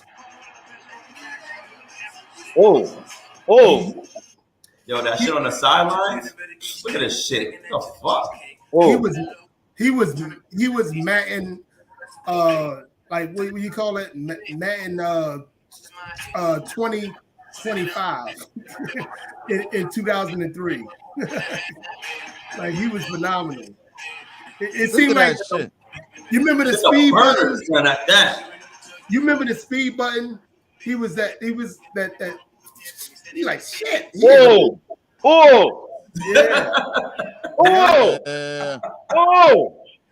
It's like he was playing flag football. They couldn't even touch him in flag. Look at him. It's like they couldn't even grab his flag.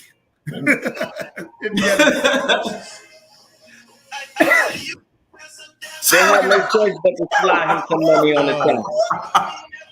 Yo. If I was Reggie Bush, I'd be like, fuck that. If I'm gonna play for y'all gotta pay me too. Fuck that.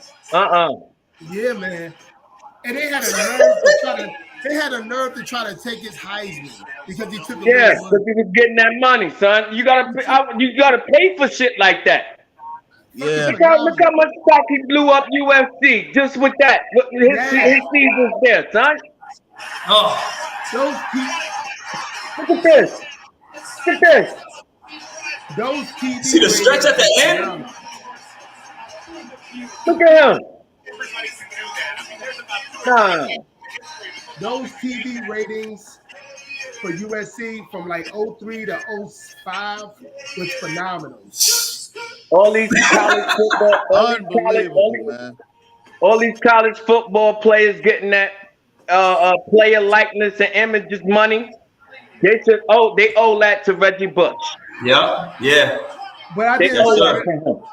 Yes, sir. Look, that dude. That you guys got to understand here. That dude had him on an angle on that play. He literally, whew, that is the hardest thing in the world. If that kid could run like a 4.5, now let's say he could run a 4.6 40, he could still get a 4.3 guy because he got him on that type of angle. It's like he had like a burst of speed where even if you got him on the angle, you're not gonna fucking catch him. Look at this. Look, that motherfucker jumped from the 5-yard line. Word, son. Word. He's having fun. He's like a kid in like a Sandlot. Nigga, this shit was like a kid in Sandlot. The shit was different, son. It was different. Yeah. When I was looking, I'm like, damn, Reggie Bush. But you know who come to mind a lot when I think about running backs in college? Ricky Williams. Yes, sir. Ricky Williams. Ricky Williams. He was phenomenal. He was great too. Oh man. Yo, man. Herschel, Barry Sanders. Barry Sanders. Listen, Barry Sanders, Herschel Walker, and Ricky Williams are my top 3 running backs that I used to watch as a kid. But let me give you one. Huh? Let me give you one who only made it for a little bit in the NFL. Mm-hmm. And he was from Michigan, and he was a quarterback. Denard Robinson, son. You said Bernard Robinson? Robinson. Yeah. Denard Robinson was Lamar Jackson-like before Lamar Jackson. Yeah, he was. Little guy. Denard Robinson was sick, my G. Like, was that the year? I forgot. I might be super wrong. But was that the year that was he the one that we beat the shit out of Ohio State?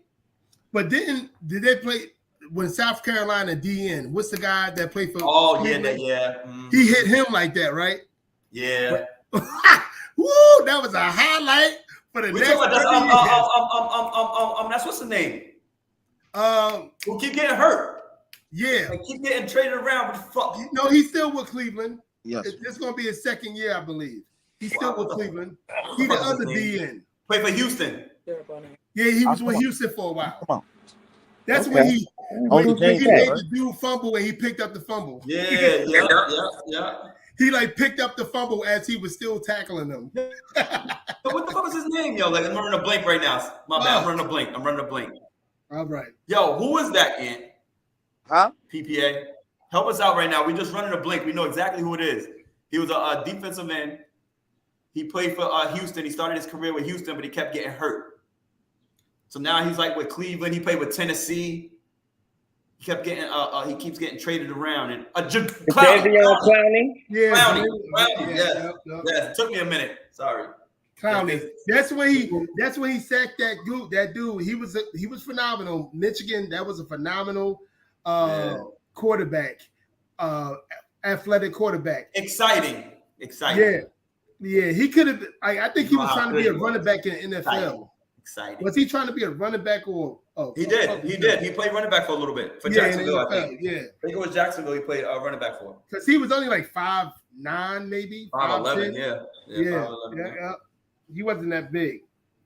But what's the name? Smacked him. Yo, what? Jadavion killed that. Yeah. He fucking let's stick with the football. Obviously, this is football season. First, before I ask this last question, as a panel, are we doing any fantasy football? I wish we would, because the fantasy football guys I was doing with last year, these guys are. That's and you just going to eat in front of me too. Yo, I'm not doing this today. So that's enough.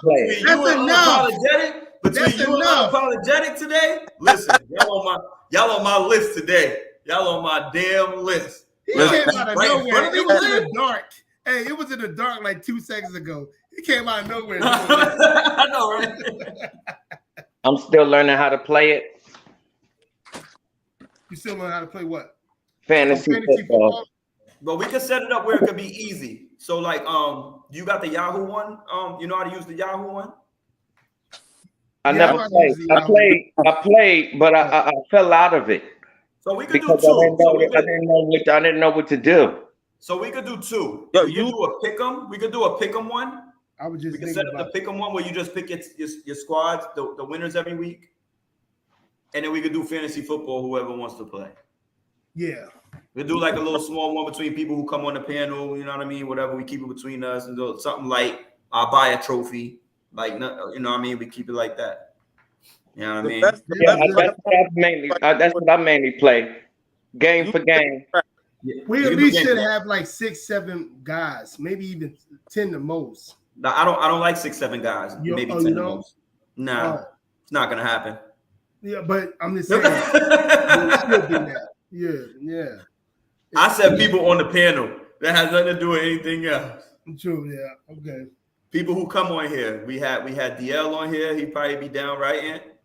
Yeah, he actually, I gotta hit him up. He got a fantasy football league. Yep. It's $50 buy-in. Uh-huh. It's about, I think it said like 12 to 15 people or something like that. Yeah, nah, we need our own shit. Oh, he'll do it. Yeah, we need our own shit. You could do that. Like I said, I'll get a trophy and all that shit. Like I'll have it engraved, all that shit. You know, I'll have it engraved in my name. Well, Steve, do your own pickup. I am. I'll start a pick'em shit. Wait, y'all ain't hear this motherfucker? Shit. He said he's gonna have it engraved in his name. Y'all ain't hear? Y'all wasn't paying attention. Yeah, you bet. You hey, I am. Engraved in his name. You stupid, man. Why you gonna have it in your name? So for the winner, baby. You win no matter what. For the winner. He said it's gonna stay at his house. Yeah, it's gonna stay at my house. And if we do it every year that we do it, it'll just be here because I'll always win. Yep. No, it's gonna be there because in Connecticut. Huh? It's gonna be there because you live in Connecticut. That's it. Nah. Whoever wins, you gotta give it to him. I know how to find unapologetic and PPA, and I could just drop it off somewhere in Bayonne every once in a while. If you let me see it. Huh? You'll let me see it in Bayonne every now and then. Yeah, I'll drop it. If you win that year, you know what I mean. If that's how I mean, like it should never come out of my possession because I'm always the winner, so it doesn't matter. Oh wow, good confidence. Good confidence in yourself. Yo, listen. I was in a league, right? I was in a league one year, and I had Julio Jones, and the motherfucker said, and I put him on the trading block after game 2. The motherfucker said, "Yo, what the fuck is wrong with you? Why everybody's like, yo, why is he trying to trade Julio Jones? Why is he trying to trade Julio Jones? You know, Julio Jones only scored fucking 2 touchdowns that whole year. When I traded for him, son, night. Do not do this over here." So when you traded for him, he only had 2 touchdowns, or that whole year, 2 or 3 touchdowns that whole year. He's always been a yardage guy. Guess what? He didn't have those either. Yeah, he always been a yardage. He didn't have those either. It's one of his worst years ever. But guess what? Guess who was the Jedi of that? Because guess what? The person I traded him to did not make the playoffs. Yeah. Because you look at Julio Jones. Don't talk to me crazy. Don't talk to me crazy. I do this when I want to. Okay, sir? Okay, sir? What happened? Don't talk to me crazy. I do this when I want to. Okay? Don't do that. All right? This is my life. You looked at him and said, "Oh, he's gonna give me 10 touchdowns." Nah, he's not. Give me shit. He was giving nobody shit. Tom Brady. He gonna give you 10 for Tom Brady. I wouldn't be surprised because he's gonna be the red zone guy. But being as though they got 2 6'4", 6'5" receivers that can really body a person. So yeah, I can see that. I can see that. Like 10. Yo, you know who was a sleeper? Who I killed them with one year, dog? Latavius Murray. Yeah. Murdered him with Latavius Murray, son. He was nothing but a red zone beast, my G. Yep. What was that? Let me ask the panel a question. He played for New Orleans. Can I ask the panel a question? What's that? Who's everybody's dark horse team besides the team that they love and everybody they projected to be? Besides stay out. That's a good question. On the outside looking in, like that you're rooting for, just in case your team don't make it. Nah, I don't That's do a that. good question. PPA. I don't do that. There's a team that I've been looking at as dark horse. Hold on. I've been looking at Hold on. PPA. I said before I get to my question, stay out my fucking page. I don't know how to Stay get on in my nobody's host page. page. That's my last question, motherfucker. Oh, dead ass? Stay out of my shit. Oh shit, then I'm the next contestant on Stevie is Right.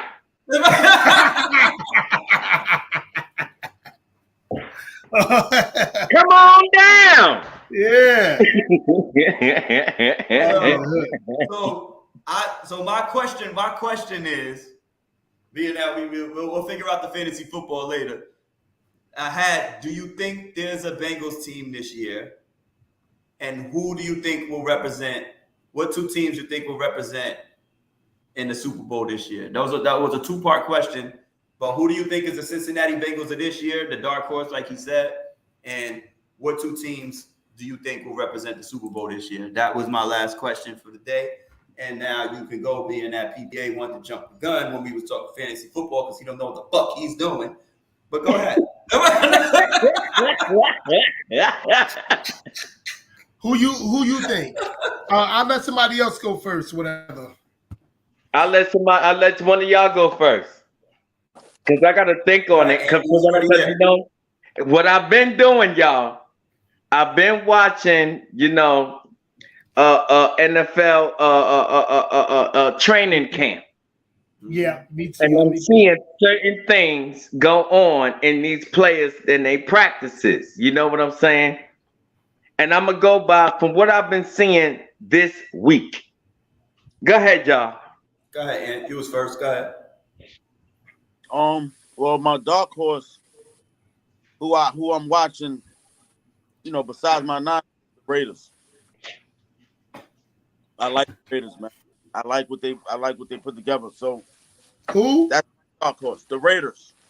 So let me ask a question though. Let me ask you a question. Do you think they're a dark horse? I don't think they're a dark horse. Being that they were there in the addition of Devontae Adams, Derek Carr being one of the top 5 in passing yards and touchdowns and all that shit in the top 10.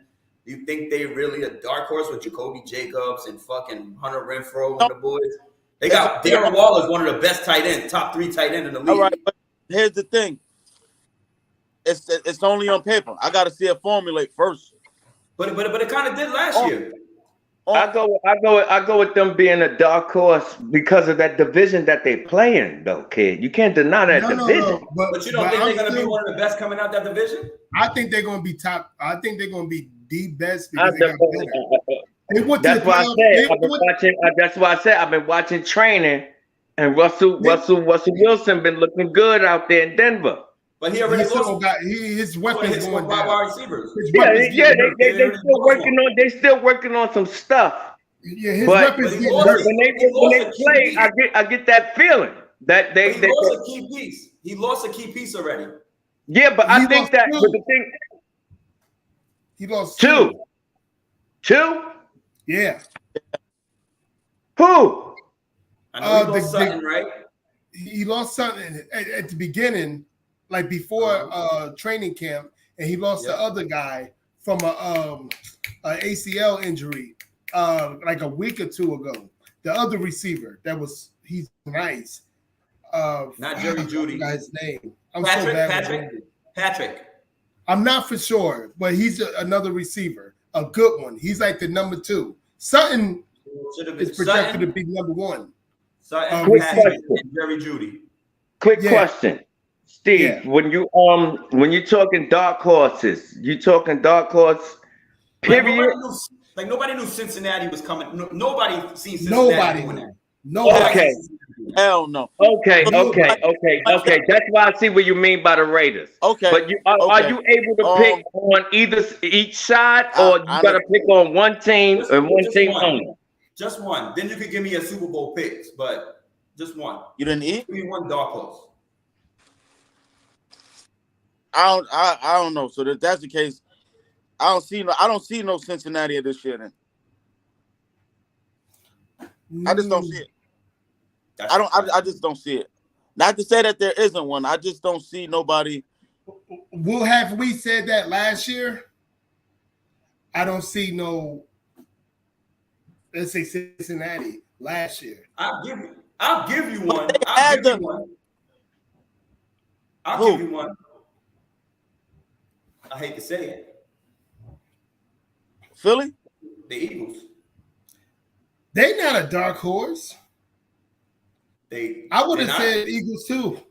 They're not a dark horse. They projected to win. You got the Rams, Tampa Bay, Green Bay, Kansas City, San Diego, all of them. Where will you see the Eagles winning the Super Bowl or representing the Super Bowl? But you said we talking about the dark horse. Like we're talking about a guy, a team that we're talking about a team that didn't even make the playoffs last year. It's a team that didn't make the playoffs last year. Say those names again. Say those teams again, sir. Because you said the same type of team that technically can't say with the Oakland Raiders. Yeah. You know what I'm saying? And Philly projected to win the NFC East. How hard is that? But they projected to win more than 11 games. They projected to win more than 11 games. What you got to win 9 games? You got to win 9 games. I don't. But they projected to win like with they projected to win more than 11 games. You see now, and that's 95%. You see now, that's not my Cowboys' fault. They project those two right there. Those two right there. That's their fault on why we laughing at the NFC East right now. That's our fault. Those two right there. But Philly and Giants actually won Super Bowls in the last 2 decades. Who cares? We're talking about today. But I'm saying, I like if you want to really, we're talking about right now. All right. Then lately, we've been beating y'all for the past 3 years. Yeah. No, we actually y'all wanted 2-0 last year. I'm on the same page. I said I can't talk shit about that one either. I mean, our last ring was the year before the Cowboys won their last ring. So but you're not but the 49ers not talked about like they won 32 rings every year. Oh so, no, hell, we're not in that. You're good. You're good. There you go. Unapologetic. I think it's gonna be on first. There you go. That's all right. And yo, that's still the funniest shit. One of the funniest things I ever seen. When they be putting that clip up and all the fans be crying. Yeah. Yeah.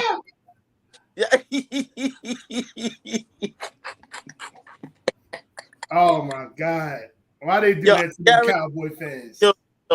I guarantee you. Hey, PPA, I hear you. What you say?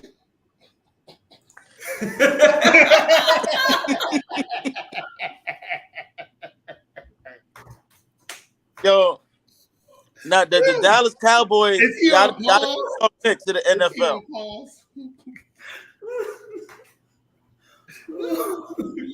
Yo, he on that app when the grandmother they call their grandkids and the grandkids just sit there and act like they're frozen. Now that if looks can kill. That's the look of me breathing. If the looks can kill. Yo, I'm fucking breathing. You ain't have to do that, Steve. You ain't have to do that. That's not my fault. Sorry, that's not my fault. What was that Cowboy? I'm not going there. I'm not going there with y'all. Because y'all gonna try to make me upset this season. I'm already upset this season. But he said it. He said you know, when they put up all those things. He said when they got all those clips of the Cowboys fans crying, he was like, yo, it's I tell all Giants fans, Philadelphia fans, like I tell y'all all, we gave y'all a team that y'all can beat this year. If y'all don't beat us this year, I don't want to hear y'all. Right. That's what I'm saying. We gave y'all a beatable team to beat this year. We did not make no moves in off season, and we made a couple of few moves in the free agency. Y'all want Jimmy G? Nah, we want Sean Payton. We setting up for next season. I know what my team is doing. I am in tune and intact with my team. We're gonna get another first round draft pick, wide receiver. We're gonna give the number 88 to. And we're gonna accomplish what we need to accomplish, which is a Super Bowl next season. Before you said Super Bowl, I can see that bullshit.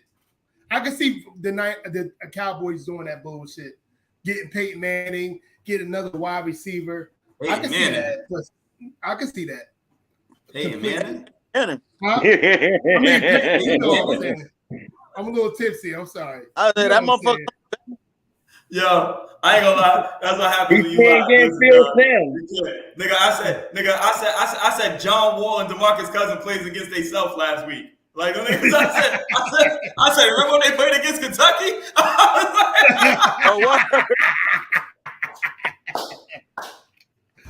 Yeah. That's what it is, Eli. Listen, we're not perfect, dog. I'm bad. First off, Steve already made motherfucking Michael Ray older the basketball player than what the fuck he already is. He was in 91. Well, he drafted before Ray Allen. I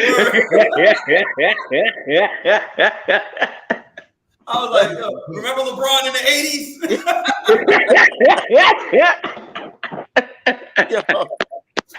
Yo. Oh man. Yo, but the dark horse is like this. Like I say, it was super early. Like you want to start talking about the dark horses like week 3. Like you see somebody, they like 1-1. Why not? They're like 2-1. I've been watching training camp. For me, I've been watching training camp because I'm guessing. We just seen preseason. I see something. I believe Philly is not. I just don't believe Philly is not dark horse or okay. Well, who your dark horse? Who your dark horse? It's hard. It's hard. Yeah. Right now, let's say Jaguars because they spent the most. They spent on really good players that can help them out get into maybe. I'm not too sure about a playoff. They got a really good quarterback. I really like the dude from Clemson. I like Mr. California Sunshine. Yeah. And bingo. And that was my dark horse team because I watched them during camp. Who, Jacksonville? Yeah. That's the dark horse. The motherfuckers gonna win 5 games. Man. That's a real dark horse. That's a real dark horse. Nah, but let's look at their division though. They only got exactly. They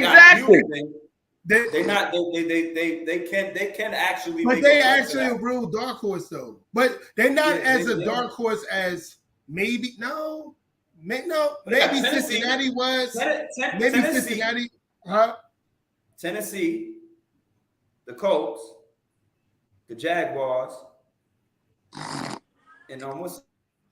Tennessee could win more than 9 games. I hate doing this. You think Tennessee is a 10-win team?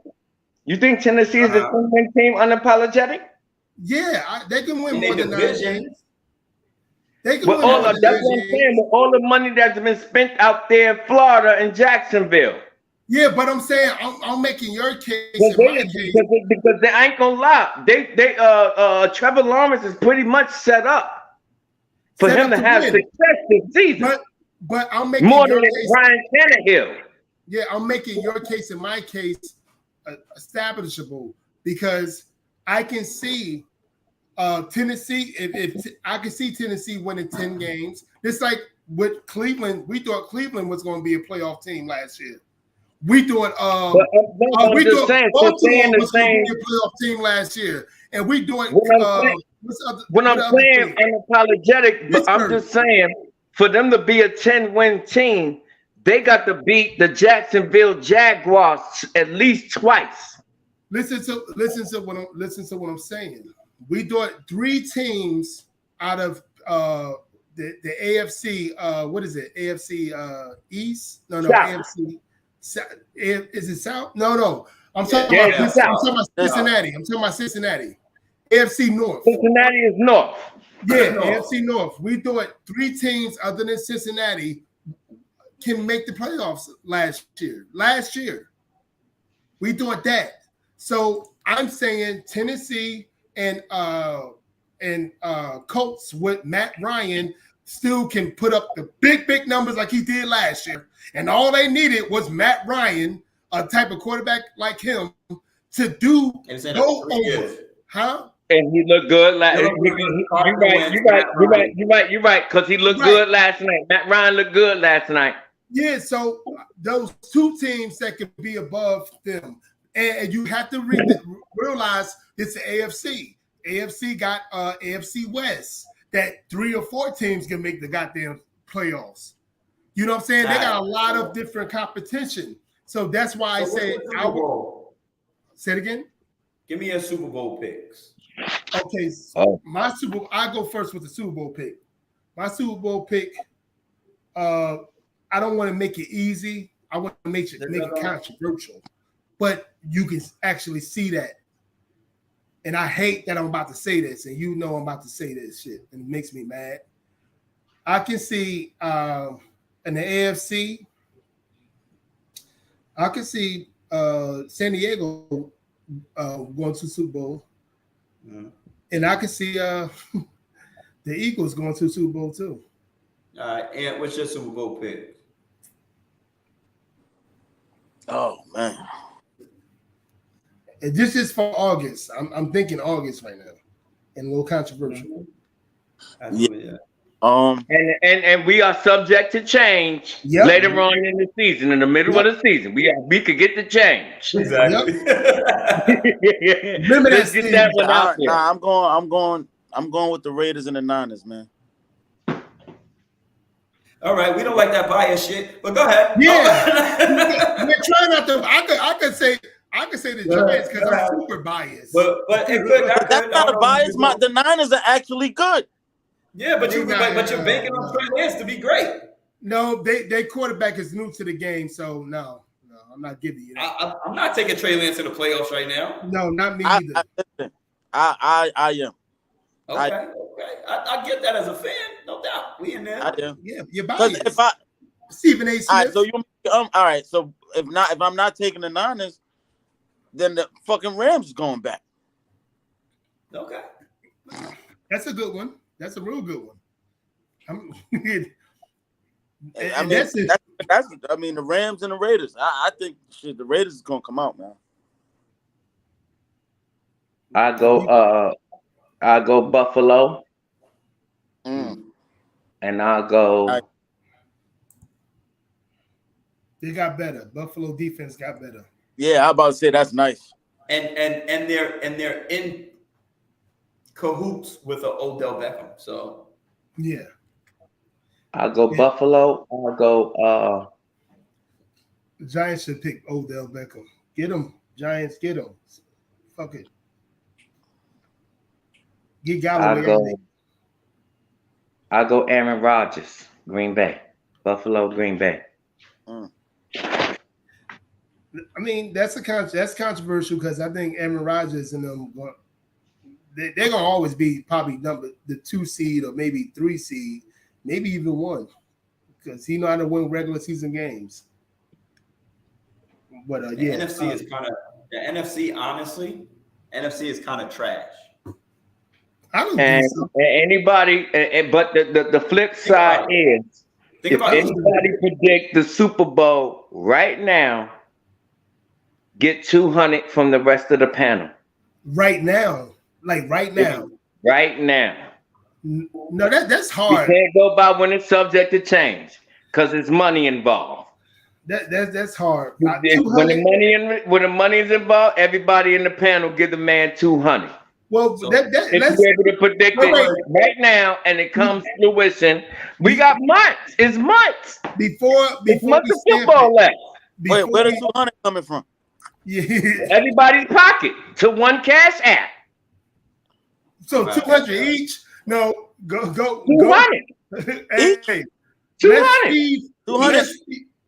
let's Each? Steve 200. speak his Each? speech before we say it. If Let's you see. win, Steve, I'll give you 200. Ant give you 200. And unapologetic give you 200. Hey, let Steve make his choice first, and then we make that decision. On $200. Yeah, you damn right. $200. Really? You damn right. On $200. If I start now, it's putting away $1 a day. There we go. There we go. No, There I'm not we making go. my decision until I hear Steve's. And then it's probably not going to be 200. All right, 100. 100. Okay, Steve, maybe make my 100. decision after you What say you think, Steve? 100. I'll take that. You take who? I'll take 100 apiece.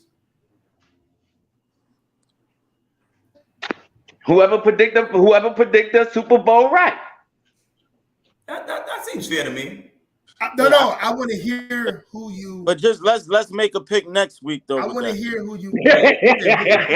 Matter of fact, before the regular season starts, because we don't know who's going to get hurt in the preseason. Right. All right. So we'll do that week 1. We don't know Deshaun. We don't know Deshaun Watson's his if he's getting suspended for the year. Yeah. We don't know. We don't know a couple things right now. So But we also do know ain't nobody picking Cleveland. I might have Deshaun Watson's playing. If Watson playing, hell yeah. But we already know he's not Watson playing playing, six yeah, games. Watson's playing. I might. You don't know. And the way he stinked up the joint the other day, Yep. don't look too promising.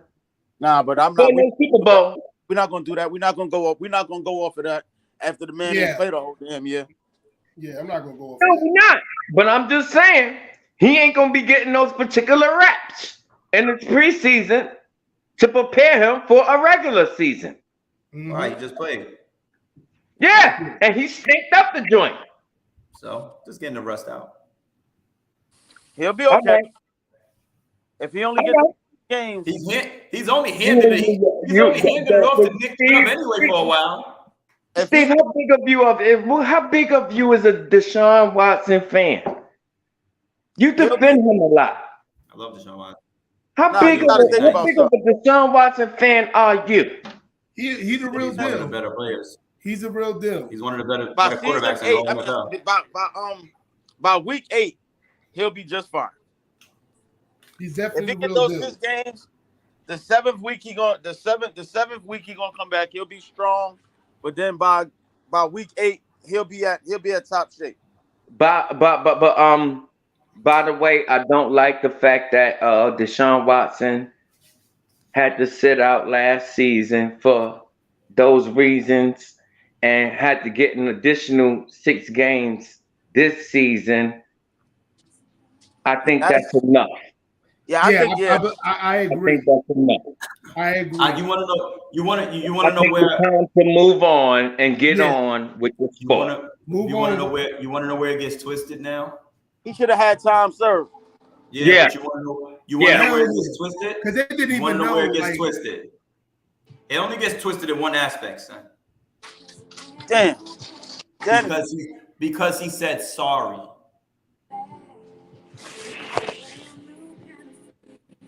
Like in this society, you gotta say shit like sorry. that. You gotta pander to the woke community. Well, what kind of sorry? When you think about it, sorry could be explained in many different ways. What kind of sorry does that? Yep. He said, "I'm sorry he was sorry for the rest of y'all." But we could go as far as sorry as for the rest of y'all bitches that didn't get paid. Hold on. Sorry for he you. Said sorry to the women time. that he offended. That he said he hurt the women that didn't get sorry paid. to the women that didn't get said paid. sorry to the women. He has to pander.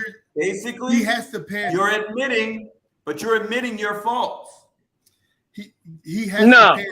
No, No, no, I don't believe no, that. I no. don't believe that. Why No, not? but that's not admitting nothing. That I'm quite sure that wasn't that you did, Steve. Why should you say sorry? I'm not saying sorry to nobody I ain't fucked over. I Yeah, ain't saying sorry. I yeah. already had to play you. I I'm don't not know. saying I don't sorry. know. And I then, ain't saying I- and then they really, If I ain't do it, I ain't Yep. apologizing. and Yeah, then no, they shit, I ain't cancel your apologizing ass. for true, nothing. And then true, they true, cancel you true. right after that That's completely. true. That's dead ass. I'm not That's dead ass. apologizing, Kyle. They will cancel you completely for saying that. I 'cause don't you're care. Not, you're not Whatever being then. apologetic. Whatever Even if you then. didn't do it. Even if Whatever you didn't do then. it, you're not pandering to us. You're not Whatever making us then. feel good. You're not. Whatever then. You want to know why? Because Yeah. I didn't do it, motherfucker. If I ain't do it, I ain't do it. I feel the I'm not same getting way. sorry. I feel the same way. But think about it, y'all. But think about it. And all reality is, What? 25 different massages, 25 different same cases. That's not You know nice. what I'm saying? That And did boil down to I guarantee, it don't sound right. It don't look right. and I guarantee 18 to 19 of them wanted whatever they was getting. We living in That's a why. better. Exactly. That's why I said. I thought I was. And You I know, guarantee about He 19, said 18 sorry of them to the. He said sorry to the bitches that didn't get paid. Yeah, but I'm saying the ones that didn't Honey, oh, enjoy God, it. Hey, guys, we are regular guys. Because you notice it was the girls that got. If you think about it, it was the girls that got paid. That's not coming forth. Yeah, And it's not talking. yeah, I get that. Like most of But the people, women that didn't get paid just so happened to be, coming to the forefront. So you can argue with that. I get it. Is it about Deshaun Watson or is it about these hoes wanting to get paid? Yo, bro, It's been like that for 10 years. It's about these 304s that want to get paid. It's about these 304s that want to get paid. I'm not saying all of them. Then as though, I'm thinking in a politically correct form. Then as though it's not all of them. Then as though I believe this probably is. They want to get paid. You see Deshaun Watson, a young, attractive quarterback in NFL. Baby, can you massage? I'm gonna turn over. Can you massage right there?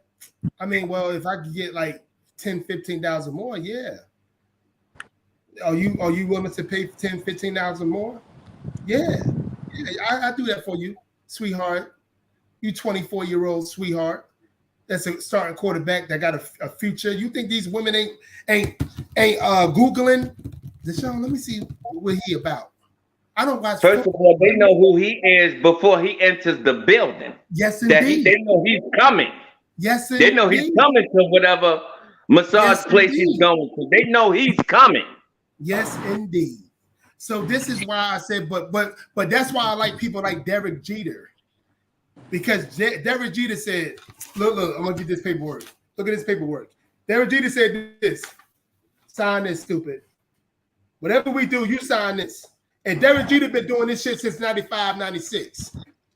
I don't understand Steve's why been talking it for the past 10 years. If he was a rap star or a basketball player, a football player, on why he'd never be married. Correct, Steve? Yeah. You'll be doing that same thing that he pulled up. Yeah. A contract, right, Steve? Sign a disclosure. I don't care who you are, sign it. Sign it. Because they're going to There's sign no it. disclosure signed when they're claiming assault. That's law. That's what I'm talking about. That's because they didn't sign anything. When you're claiming sexual assault, I don't give the contract becomes breach. That's because they didn't sign anything.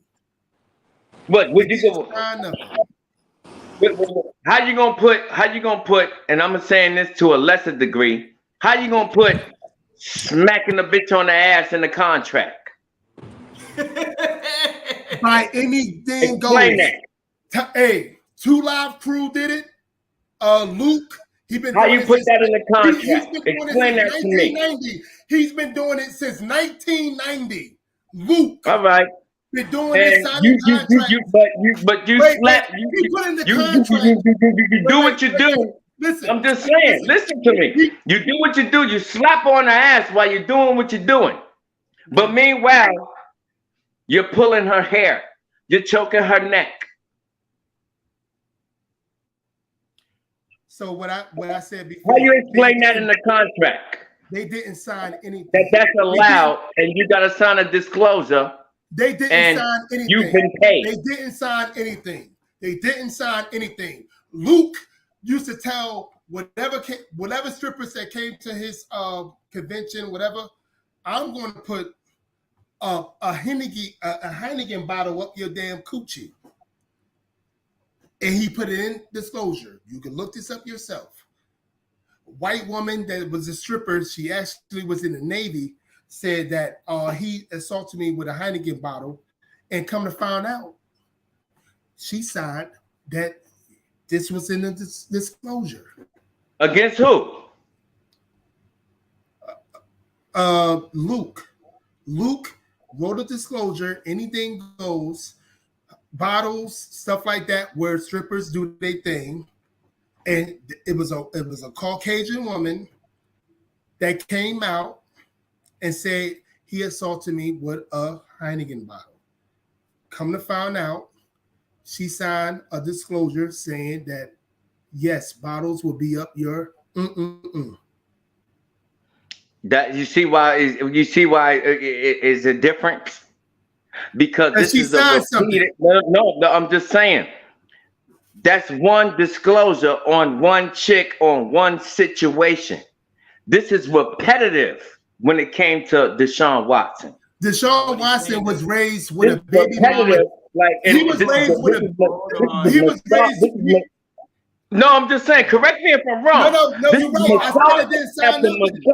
After massage by different women in many different places. Let me tell you what. No, it was like it was certain. It was in the Texas area. I understand what both of y'all are saying, but where Unapologetic is going to, he's saying that when this girl tried to say this happened and tried to make a problem about it, he already had covered his ass prior. Now, 2 Live Crew, I'm pretty sure with Luke, had a bunch of contracts written and signed.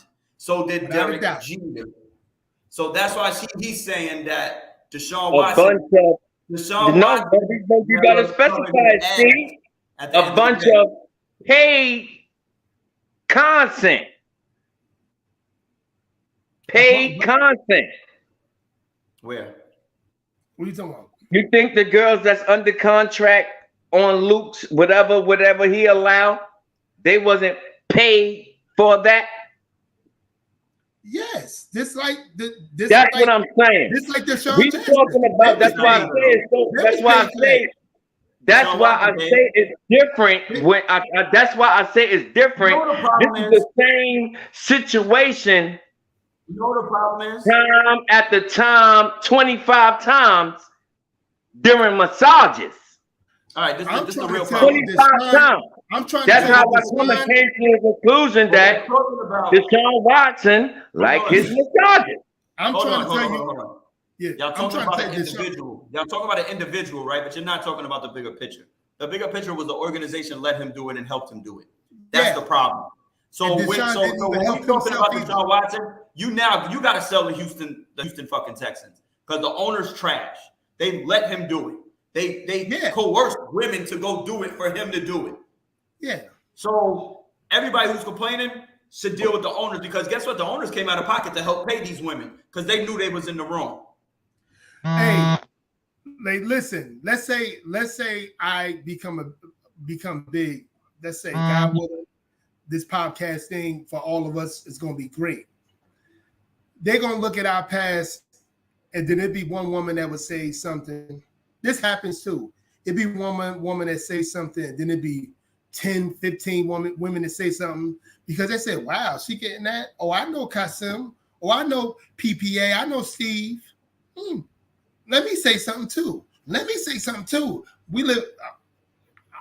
this is why you have to cover your ass, especially if you have a lot to lose, is what I'm trying to say. And Deshaun Delusional Watson didn't cover his ass. And that's the problem. So whatever he's got, he's getting it. And because, again, Derek Jeter, Luke from Two Live Crew, they knew what they was doing. Derek Jeter, he's telling you that on his what do you call that? The documentary that's on ESPN. He telling you stuff like that.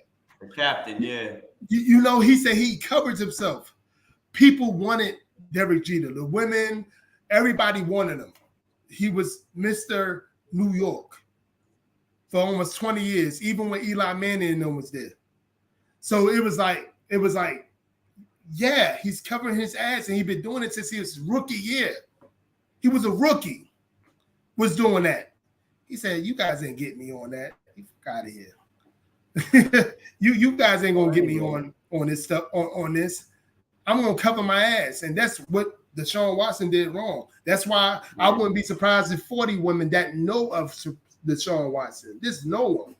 Oh, I've been alone with him. Let me say this happened. So, you know, not to say everybody lying, but man, if you don't cover your ass, that's on you. Yep. Well, anyways, I still never pick my people. So back on to this. So before I put my 100 down, I need to know who you gonna pick. So fuck. AFC is loaded. AFC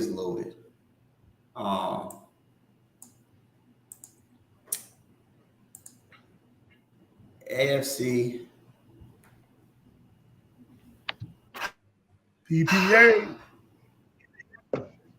I'm back. I'm gonna go with the popular choice. And then I'm gonna go with Tom Brady's this being his last year, and I'm gonna go with the rematch. I'm gonna go with Kansas City, Tampa Bay one more time. And this is Tom Brady's last year. And I think Patrick Mahomes sends him home crying this time.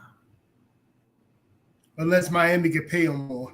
And Jimmy and Jimmy Schuster is the MVP. I can see that. I got Jimmy Schuster. I'm like he's one of the guys that I'm eyeing for my fantasy league. I think he's going to have a big Setting up for him to be the great number one next season.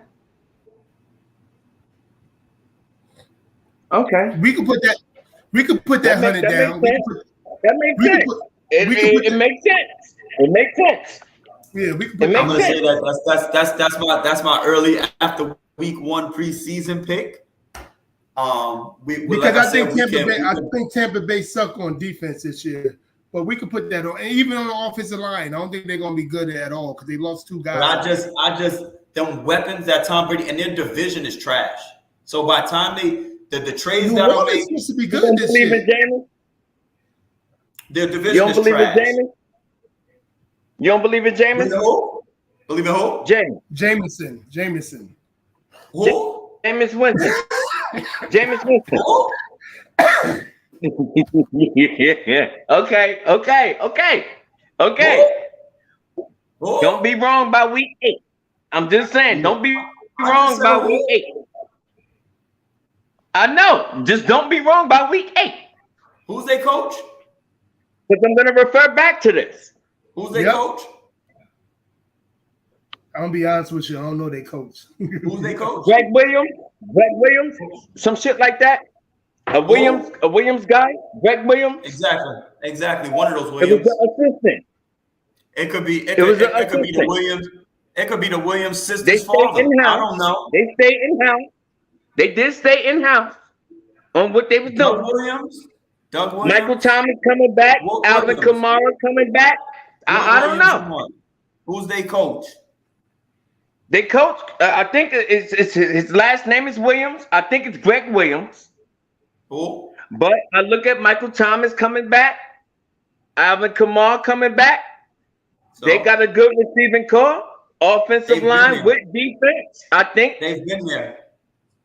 They've and already they've been there. owning. Okay. They've already been there, and they've always lost in the playoffs. I'm straight. What do they have to hang their hat on? They had Drew Brees and couldn't get it done. There's nothing to hang their hat on, son. Now you're talking about Jameis Winston without Sean Payton, Hall of Famer head coach. Please, they couldn't get it done then. They ain't getting it done now. Their division's trash. Oh no, Atlanta, Carolina. We got a full-fledged 18 games. Ain't gonna happen, son. To prove it. Tom Brady got to prove himself for 18 games. 17. Well, 17 games. And six of them. He's that great. He got Godwin. Hey, PPA. They offensive line. I don't like them. I don't like Tampa Bay offensive line. Well, say I don't know him. Do you need one? Say I don't know him. Do you need one with Godwin, Julio, and fucking and Mike Evans? Do you need one? Yes. Hell, you don't have nobody coming out the backfield. Yeah. Leonard Fournette came in 400 pounds. Why? It's a training camp. Leonard Fournette came into 400 pounds training camp. After signing his deal. They lost and they wondering why Tom Brady on vacation right now. He pissed off. A PPA. They lost a all pro center and guard. With Tom Brady with Tampa Bay. The Saints? The Saints? All pro center and guard. The You Tampa. talking about the Saints? Tampa Bay. No. Tampa Bay. They lost a I'm all pro talking about Jameis. Huh? Fuck Jameis. No, I'm talking about Jameis. I'm trying to make a point. To possibly take that division. I'm trying to make a point. Like, Tampa lost their all-pro center and guard. And with Tom Brady, Tampa. Fuck. Tampa lost that? Yes. And you putting that up against New Orleans defensive line? I'm trying to make a point. Now listen, Let's brother. hear that point. Let's hear that point. I'm on your Listen side. first. Tampa lost an all-pro center and guard. All-pro center and guard. What's Tom Brady? Steve, put the fucking face back on. Put the fucking face back on. We need to see your face. Put your fucking face back on. I gotta use the bathroom, idiot. Hey. Okay. What's Tom Brady kryptonite? B gap, A gap blitz. B gap, A gap blitz, where the center or guard is located. You're going to have a with Tom Brady. You're going to have a really good offensive line. And one thing New Orleans got is a goddamn defense. If they don't got offense, being as though they got a lot of playmakers on offense, they drafted very well on offense. Very well. But their defense was already top 5 last year. And they got better in the draft on defense as well. So, yeah. Like, it's not going to be hard. That's why I'm willing to put my $100 up now for what I heard from Steve Pick. I'm willing to put, and then we should do another, maybe say 150, like before the season start. I believe, like 150 each, maybe 200, but before this season start. You know, because that's like, you know, we like super rook.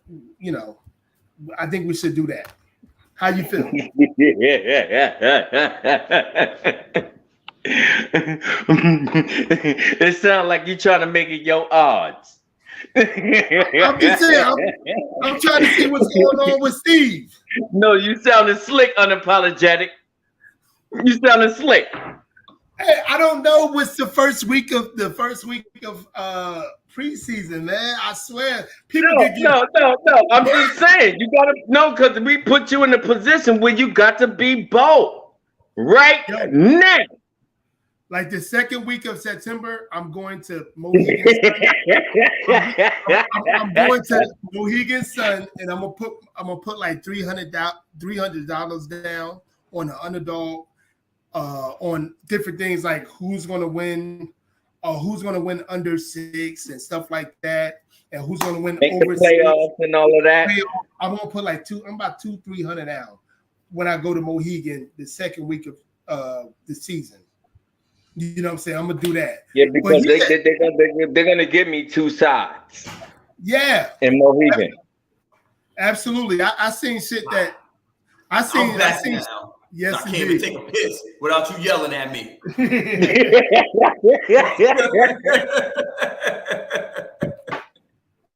Yeah.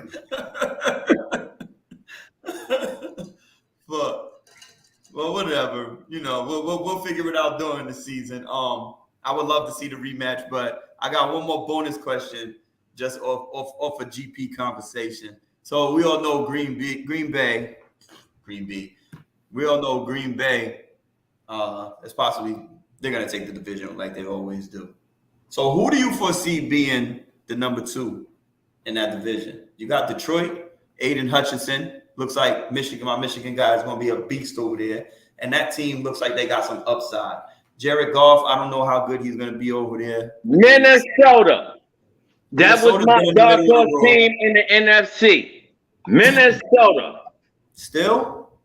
Minnesota. Yep. So we saying who we think gonna win the NFC North? NFC North. We know who's winning the NFC North. Who's going to be the number 2 to possibly make the playoffs? That can possibly make the playoffs. Would it be Detroit, Chicago, Minnesota? Because I think honestly, definitely not Chicago. Definitely. Okay, so honestly speaking, I think definitely not in Chicago. Definitely not Chicago. Outside of a few games last year, Detroit record could have been turned around one way or the other. You're right, though, Steve. You're right. You know what I'm saying? And I think that they stepped up. They've been losing by close. Yes, son. So I think that record could have turned around a little bit, son. And with the addition of Aiden Hutchinson, them drafting them this year, my guy, and he looked good. He looked good. My guy, that's going. I might take Detroit to be number 2. If Jared Goff plays halfway decent, it's still going to rely on Jared Goff. Mm-hmm. Oh, I don't know about Detroit being number 2. I'll take Detroit number 2, son. That'll be my surprise. I'm on record. Yep. Okay. Detroit number 2. Detroit number 2 in that division. You should have picked them to win the Super Bowl then. Detroit number 2 in the division. If you pick them to get to the Super Bowl, I'm putting 300 on it. If I pick them to go to the Super Bowl, I'm putting money against myself. Yeah. Yeah. So now, what you were saying? Say it again. My bad. No, I'm just saying Detroit. I'm taking Detroit number 2 in that division. So we picking number 2. Minnesota, Chicago, and Detroit. Who do you think would be the second representative to possibly be a wild card team? They could possibly, because whoever's number 2 in a division could possibly be a wild card team in any division. Hey, Ant. When you said Minnesota, I was like, okay. PPA. He said the winning division. I was like, oh, okay, I can see that. So I'm picking Green Bay to be number 2. No. You're not hearing me. I said Green Bay is obviously going to win the division. No, I know what he's saying, though, Steve. He's saying basically he's picking Minnesota to take the division and Green Bay being the number 2. Yes. Have you been seeing what Minnesota been doing? And they did. That's why I said that's my dark horse. Yeah. Have you been seeing what Minnesota been doing? They look good. They look good on the defense interior and all. Here we go. Here we go. Here we go. Steve done started his shit. I see Green Bay being number 2. Hold on. Let's just. Kirk Cousins been there for 4 years. Yep, putting up good numbers. Okay. Adam Thielen, Justin Jefferson, Dalvin Cook. Say it again. Adam Thielen, Justin Jefferson, Dalvin Cook. Good receiving core. They got a running good. back. They got a good running back. Offensive. Got everything. Correct. Got everything. They got yep. Their defense was okay. Okay. They got better. They got better on defense too. Yeah. They just gave up someone anyways, but let's where have they ranked? Where have they been in that division the whole time? Maybe 2. Second. No. 2. Second. Okay. Because Green Bay won 13 games. Make possibly a playoff wild card, right? Depending on how trash everybody else was. What the middle of the road team. Remember They've been winning. They've been in the playoffs. But they've had the same. They basically had the same. Case Keenum, Minnesota Vikings. Case Keenum. Even Cousins. Dude, they have still been the middle of the road team with however good their teams have been. They've still been middle of the road. They got what does it matter? You got Kirk Cousins. No, Kirk Cousins actually. Kirk Cousins ain't bad. I didn't say it was bad. 4 out of 5 times they went to the playoffs with Kirk Cousins. And done what? They won playoff games. They won like 3. They did. They won like 3 playoff games. They did. Yeah. But the thing is, I want Kirk Cousins' agent. That's all I want from Kirk Cousins. Hey, PPA. I want an agent. Hey, PPA, I'm not Minnesota's hating. not going anywhere. What I'm about to say to you, PPA, I'm not hating on the Cowboys. I'm just making a point. You got to use my Cowboys as a point. Because they're the only thing. You know what I'm saying? They're the only people you can make a point of. You got to use my Cowboys as a point. I'm just saying. Cowboys been making the playoffs since 2016. At least I think they like 4 out of 5. They won how many playoff games? None. 2? I think no, they won like the first round. One. Minnesota been doing again. I'm just using this as a point. Minnesota been doing really good. They've been doing good since 2016. They won 2-3 since 2016. So I'm just letting you know Minnesota got better on offense and defense. They got better. And guess what? And they're going. I predicting that they win in the North, the NFC North. If Aaron Rodgers and them hand it off, that's to, if you heard him, Steve. You heard him, Steve. Silence.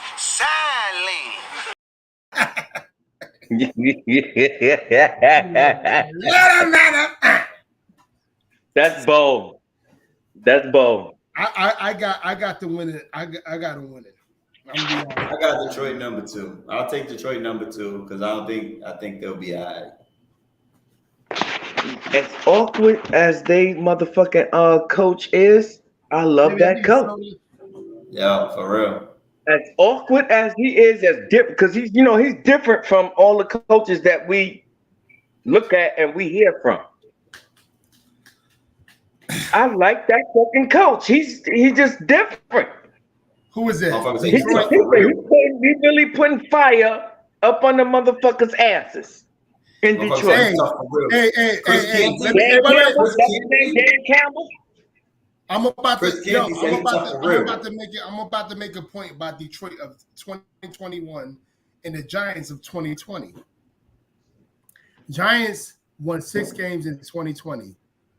They should have won about at least 10 games because they was very close of winning. At least 10 games. Mm-hmm. So Detroit remind me of the Giants of 2021. So no, don't do that. All that. Hopefully they're gonna win. That don't mean a damn thing in 2022. You know, but they made here's the thing. Here's the thing. I'll put my Giants as a. But here's the thing. When you add and not subtract, that's when you get better. They added, they didn't subtract anything. I think they added last year. No. Detroit added, they didn't subtract. They got better. They didn't. No, I'm talking about the Giants. They added. You talking about in the in the draft and stuff like that? Don't get me started. I think they added. I'm not talking about it. I don't want to talk about you talking about because I have to deal because I have to do all of this stuff all the time. I don't want to deal with them anymore, okay? Because it's all in my house because I put it in here. I don't want to deal with this anymore. You got to look at it like this. That's why I don't drink out of the Giants glasses that I have. Why? I don't drink. Why?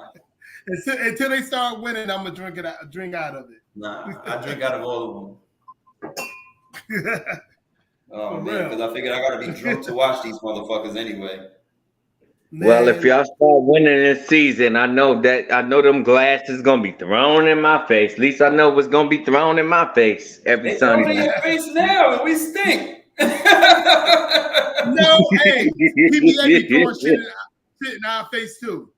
I remember when PPA first found out I was a Giants fan. He kept on talking shit. He barely knew me, but he kept on talking shit like he knew me for 30 years. Yo, I let this old lady. She was waiting for her cab. She was like, "Yo, my cab pulled up in the grocery store, right?" So I let her go in front of me in line real quick. She was like, "I just gotta get this. I gotta get to my cab, right?" I was in Jersey, so she was like, and then I looked down. I looked at her and I was like, I said, "You know, I shouldn't have let you go, right? I don't like your purse." She had a Dallas Cowboys purse on. I said, "I don't like your purse." She was like, I know. I see a Giants fan. She had Dallas Cowboys right here. Cowboy shit all over, tattooed everywhere. I was like, "Yo, you lucky." I was like, "Was she cute?" I picked being a human over fucking being a human. Was she cute? Huh? Was she cute? I said old lady. Huh? That's what I'm doing. Lady. Oh shit! You were supposed to skip her. If she was a young Cowboys fan, her ass was sitting right there till I was done. Young, old. If you're a cute Giants fan, and you're a lady, you know what I'm saying. You could stay there. But if you old or you just young, guess what happens? You get skipped in the goddamn. That's me as a Cowboys fan. You're gonna get skipped in the line. I let her go in front of me. I wasn't. But I would have told her straight up, "Sweetheart, I don't believe you. The fan that you are, you don't even deserve to be in front of me." Just by her being a Giants fan. This is how much I can't stand y'all. Because y'all becoming delusional just like us. No, that I'm not. Especially Steve, he definitely not becoming delusional. No, I'm not talking about y'all two in particular. I'm talking about Giants fans in general. Y'all becoming like us Cowboys fans. Yo, delusional.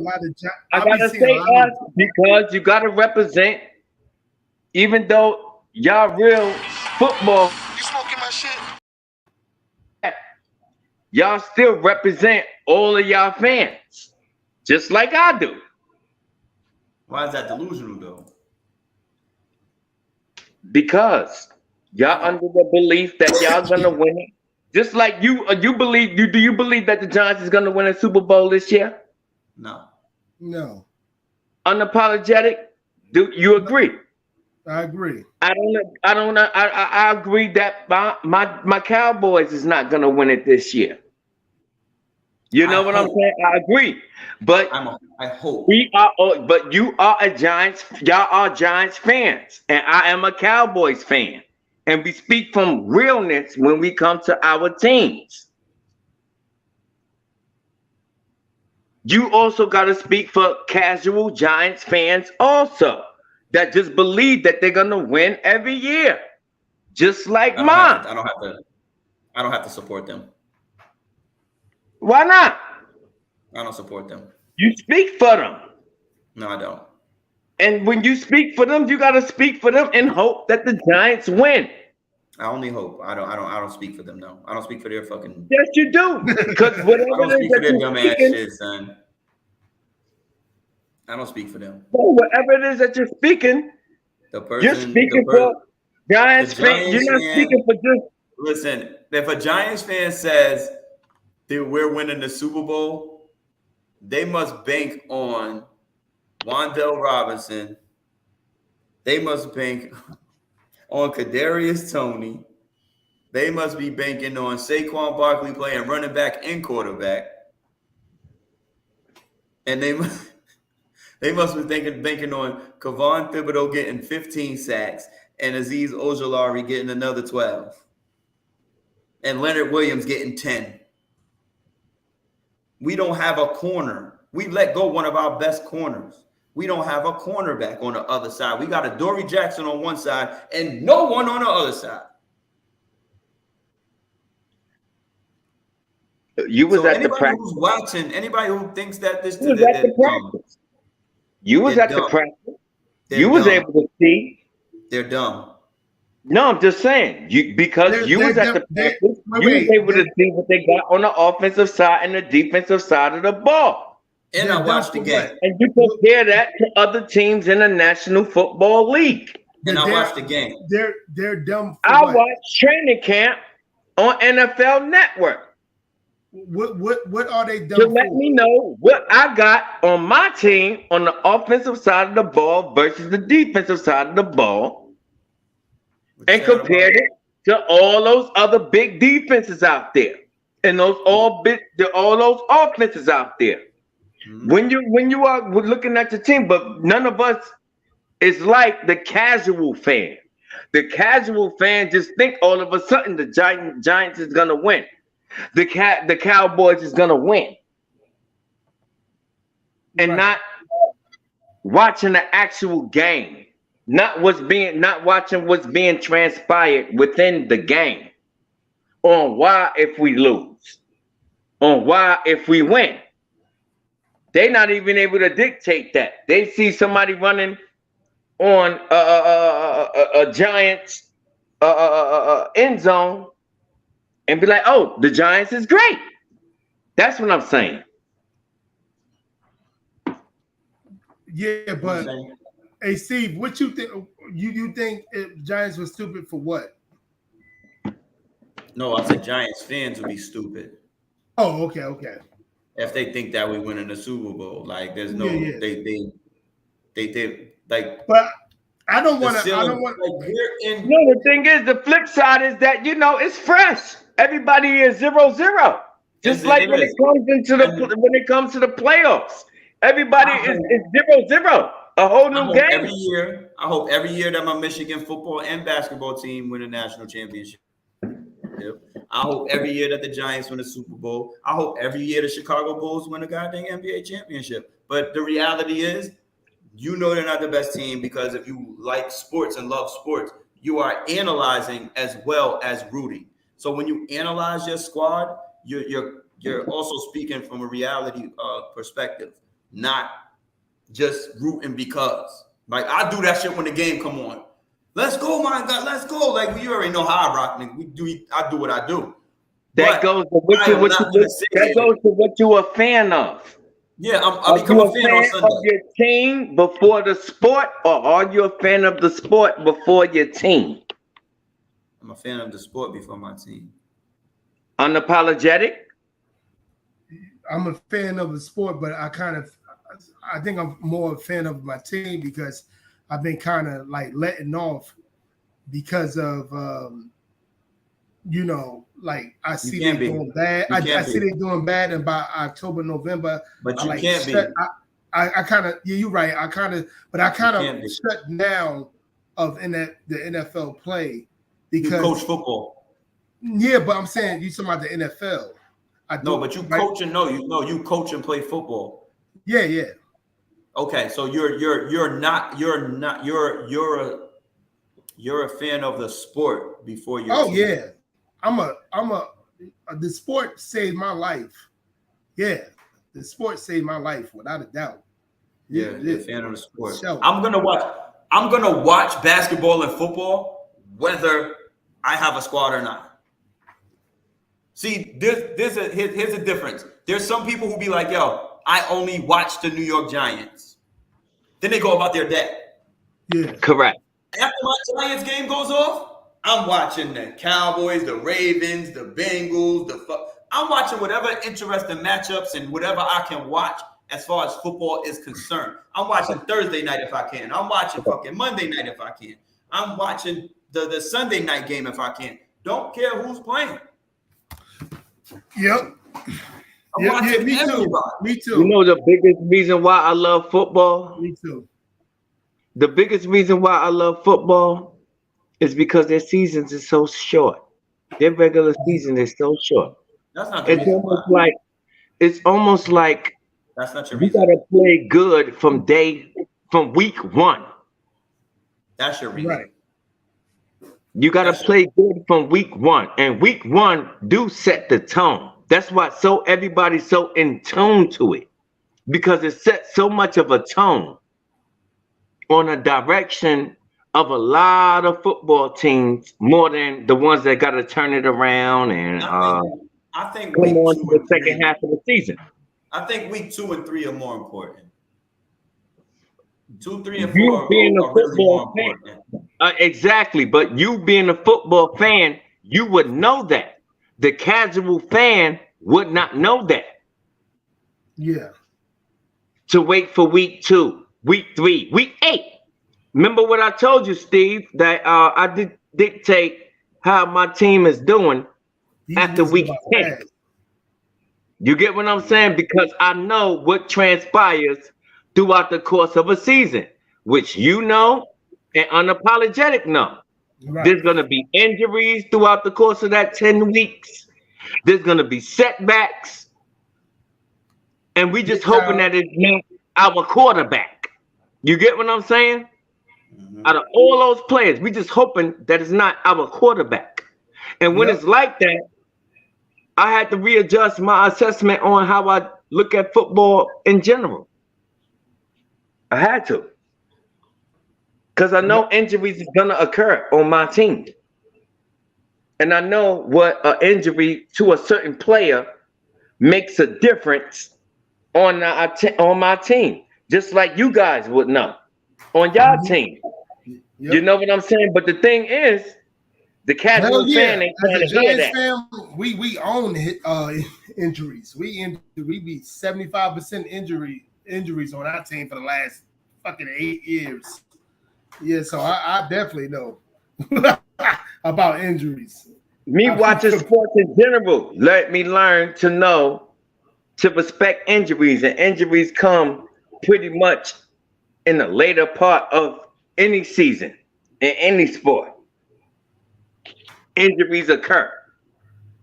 You know what I'm saying?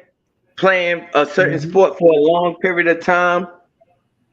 You take the NBA 82 games, MLB 160 something games. Injuries is gonna occur. And we just talking NFL 17 games. That's the brutal fight, physicality of the game every single week is equivalent to 82 NBA games, 162 MLB games. You get what I'm saying? That brutal physicality of every single week. Those 17 games you said, Steve? Uh-huh. Those brutal contact of 17 weeks It's nothing like, it's the same as, like I said, NBA, 82 games, MLB, 160 something. Because they're just swinging the bat and shooting the ball. These guys is pulling on each other, throwing each other, all types of shit to each other. You know that that NFL pal that builds up. Yep. During the game is a pal.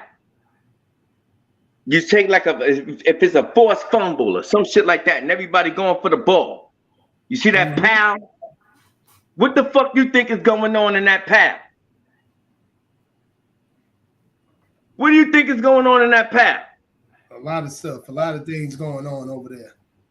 A lot of illegal activity that the refs can't see. Yep. That makes players come out with injuries and things like that. That's why I was able to give football the ultimate praise. You know what I'm saying? Yep. That's why I give them the ultimate praise. To deal with that physicality, 17 games. Then we add another game. Exactly. Yep. Exactly. Absolutely. One more game of that physicality. Because you know that last game, that's playoff implications for a couple of those teams. You know what I'm saying? Yep. Because you know, playoff positioning, all of it. But outside of the ones that clinch, it's fair game for everybody. Everybody could get home field advantage. Outside the players that clinch. Or the teams that clinch. All right.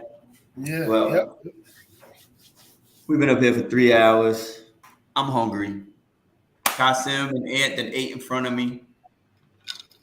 I don't like it. I'm telling you, I'm gonna haunt y'all in y'all dreams. It don't matter. I'm coming. Somebody knock on your door. Don't worry about it. What the hell? Anyway. You won't know.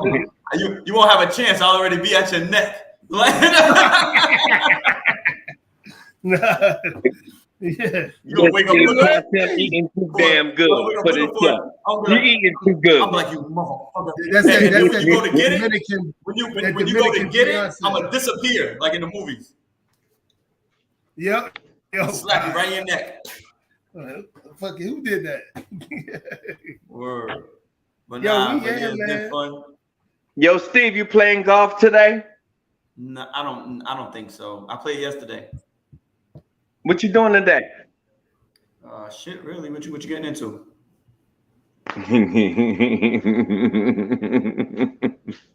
Damn, that's creepy. that laugh is creepy. You at the crib? Yeah. All right. What you getting into today? Unapologetic. We probably go to the mall, and then I might go to that damn Walmart carnival. Yeah, that's The too bad. Walmart. You gonna spend $300 on fucking fried They got a dough. Walmart carnival? Yeah, no, it's a carnival in Walmart parking lot. You gonna spend Yeah. $300 on fried dough. I'm straight. You know damn well I ain't gonna do that. You know, You just want to do something today. Keep your ass in the house, concept. Motherfuckers got You just want something to do today. You gotta pawn your chain. You gotta pawn your chain just to have money to go to the fucking carnival. For real. You know the big E coming up next month. The fuck you going to the Walmart carnival? Yeah, that's true. Yeah, you're right. I might just go to the mall, got caught me some sneakers, and that's it. But yeah, I gotta work on a practice plan because we started practicing last Thursday, so now we're doing with the helmets and the football and everything else. We're about to get it in this week.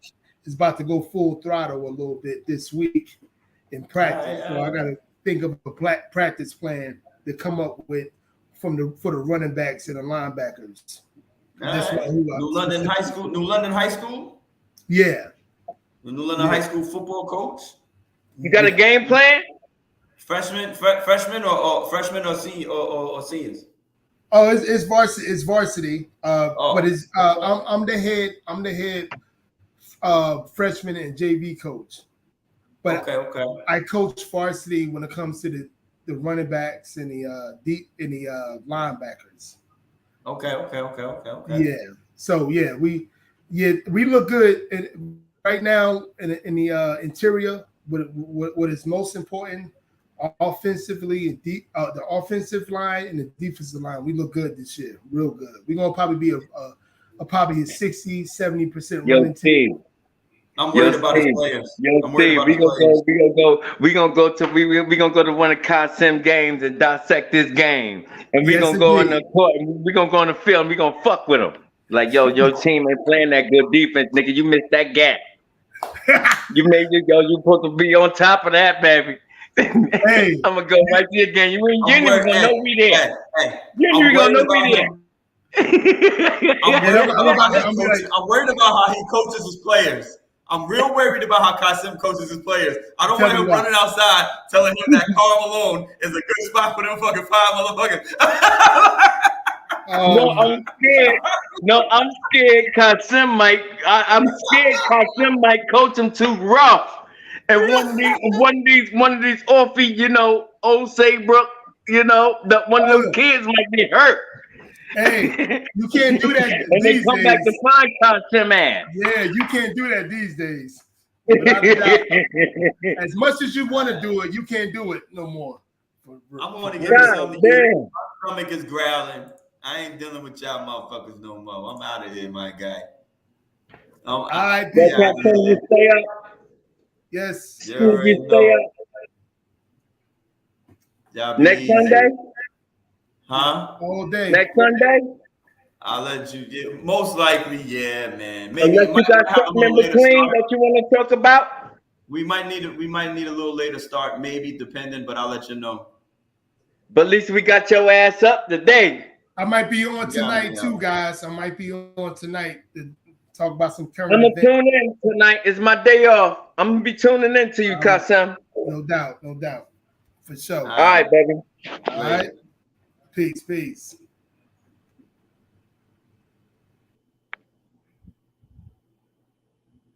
That concludes another session. Fuck this shit. I gotta go.